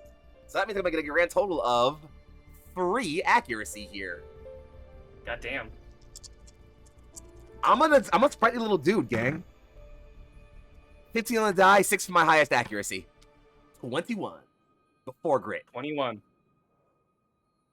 Because, so what's your speed? 9 Right now? now. Well, though, he ends the ballad to let you move. Does that still get the speed? I feel like you don't get the bonus. Oh, then it's 7 normally. Yeah, so I will say, I just want to sort of pick these distances. You have... Well, I want the other 2 to roll, because you, with the highest speed in that excellent roll, unless they also roll amazingly, are going to have the final choice here. Sweet. I like that. That sounds fun. I love picking need one choices. from the other 2 as this falls apart. If they roll well, then maybe that you don't need these choices, but we'll see. Right, so I rolled a 4, and then I rolled a 3 on my inaccuracy for a 1. No! There goes that plan. Well, no, you might still be able to help him with something. And then I also need one from Ajax. So Ajax's plan is to try and get the person that had fallen down here, at least. I will say that as their close movement. to or good. I'll say that their movement for round 8 has gotten them close enough that I don't think you have to worry about that. Like, Okay. the other sailors have grabbed them. They are have gotten into this teleportation circle, is what we're gonna say, Okay. just because. I don't Okay. think that this moment isn't about them as much. I want to see where Mhm. do you want to end up with your movement, because you don't have as much. Is the thing. Yes. Because the actual ship is falling apart. Yes. I feel like Ajax would try and gather some fragments of the crystal that's actually powering the ship. I feel like he's going into like scavenger mode almost, of just like, oh, this is some powerful stuff that might be able to be used later. But My nigga, the ship is falling apart. Like, what do you fucking mean you are Do your roll and scavenging? I'll give you I options. mean, Do your roll and I'll give you options. Yeah. Alrighty. I hate to play devil's advocate, but like I see the vision though, because like if it falls, who's gonna be able to salvage it at that point? I You can't know, believe you're after encouraging this. it goes down, I'll be lost. We don't even know what's in there. Yeah. I mean, it's a trade ship. So, You didn't have a chance to ask, but they do a lot of trade. That's the bit. so that's a 16 plus 2 for grit. I don't know. I don't think I get any accuracies with this. Well, if you want to evoke something in particular, I will say that if you're looking to like calculate a bunch of like how this is falling apart, where things are going to land, Number Cruncher makes sense to me. Yeah. Yeah, just grabbing This is Like more what like kind you of- have analyzed every piece of this ship falling apart and where it's going, I think is the way that would vibe. yeah, just scanning and oh, okay. This is where just the trajectories of everything. Yeah, you're doing Tool in 3D, but like a billion pieces right now. So yeah, that was a 4, a 3, and a 2, so we'll add a 4. So that's So that's 20 a then. 16. 22 total. 22. All right. Ajax, you know, and you do not have time to express this, but I think that you've worked with Kana enough that he'll understand. You know how to survive this fall. You understand how the Aether Wild and the Aether Sea works. You know where this is landing. You don't think you will definitely not like be harmed from this event. And you are confidently ready to find the exact perfect spot to survive this. Or you can be a little more in danger, but you'll land where you think the valuable cargo and resources will land if you want to then have more stuff. So it's either in perfect health or stuff. Those are the two options you have. You don't even have to decide right now, because the more important question for what is happening before we end today, Kana, you know you can grab Hayes and get to either of your two companions. Not both, but either. You don't think you can make it into the teleportation circle. And if you could, then you would be leaving Krim or Ajax behind. You gotta pick one of them or the teleportation circle to take her to. We're going to Krim. Or I take can him to get. Krim. We're going to Krim. I think Kana sees the look from Ajax. Does he understand all the like implication behind it?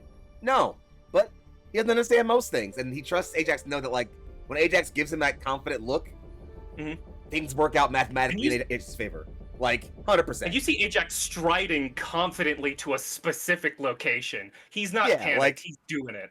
Like Kana's like, he's up to something. He's got this. So I think Kana is worried about grabbing Hayes and trying to make enough way to Krim to see if I can offer some support to help him and keep him from, or keep it from being too hurt. As keep them from being too hurt as if anything else is going on here. So yeah, that's my target. I'm going for Hayes. I'm going for Krim. Yeah. I ship- imagine almost as Ajax is like walking to this very specific spot, some sections of like his feet will almost slide up, and they come out and dig into the wood and almost anchor him down. You have as found that he spot and you are there. readies himself. Yeah. We'll talk about later, next time, where that spot is. Because, Kana, you grab Hayes, and the two of you launch yourself. Hayes does a pretty good job of supporting you. Like, doesn't really have the same agility, but is on his feet, like finding the places as you see the sailors teleport away, and the ship has become 3 and then 5 and then 10 pieces. The Aetherlings barely react and simply dissipate in this. And to your surprise, Rodrum follows you, as if knowing you have a plan on where to go. Not towards his soldiers, but you. Huh. Krim, Interesting. your first impulse, it seems, is to help save your friends. Your new friends. Your new team. You could have taken a step back. It's not that far, but you instead say they're too far away. What are you thinking as you see Kana sprint at you? Dodging, jumping, absolutely acrobating their way through this now disintegrating rubble. I think their initial thought is, I can't get in trouble for killing the beacons if I die with them.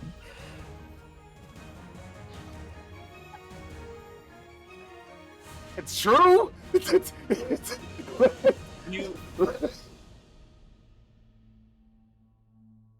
You all know what it feels like for the Aether Wilds, the Aether Sea, to like be in it. Even you, Krim, who's mostly lived in the city, you've been to the edge of the city. You've felt what that is, or just the outside of the bubble of the ship. I don't think any of you have been in a bubble that's collapsed. It's not a defined line, it's not an edge. It's a crumbling of your sense of certainty in the physical world. Even if it mostly looks the same in that instant, you don't have time to move your head, you're all observing it. So much of it is gone as this bubble that was around you simply pops.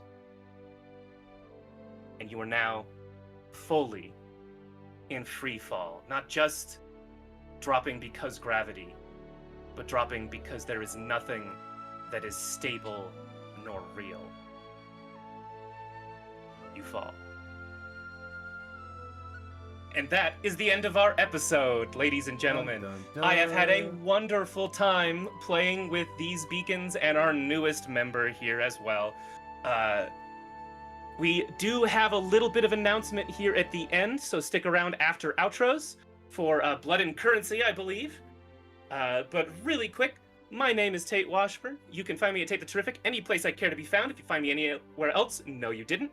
You should follow this channel's social media. We are Neon Lights Roleplay on Blue Sky, where we have several people who are much funnier than me running the social media, and we announce all the cool stuff we do. Or you can join us on our Discord, where we meme and we stream, and we sometimes pick up cool players for cool games like this.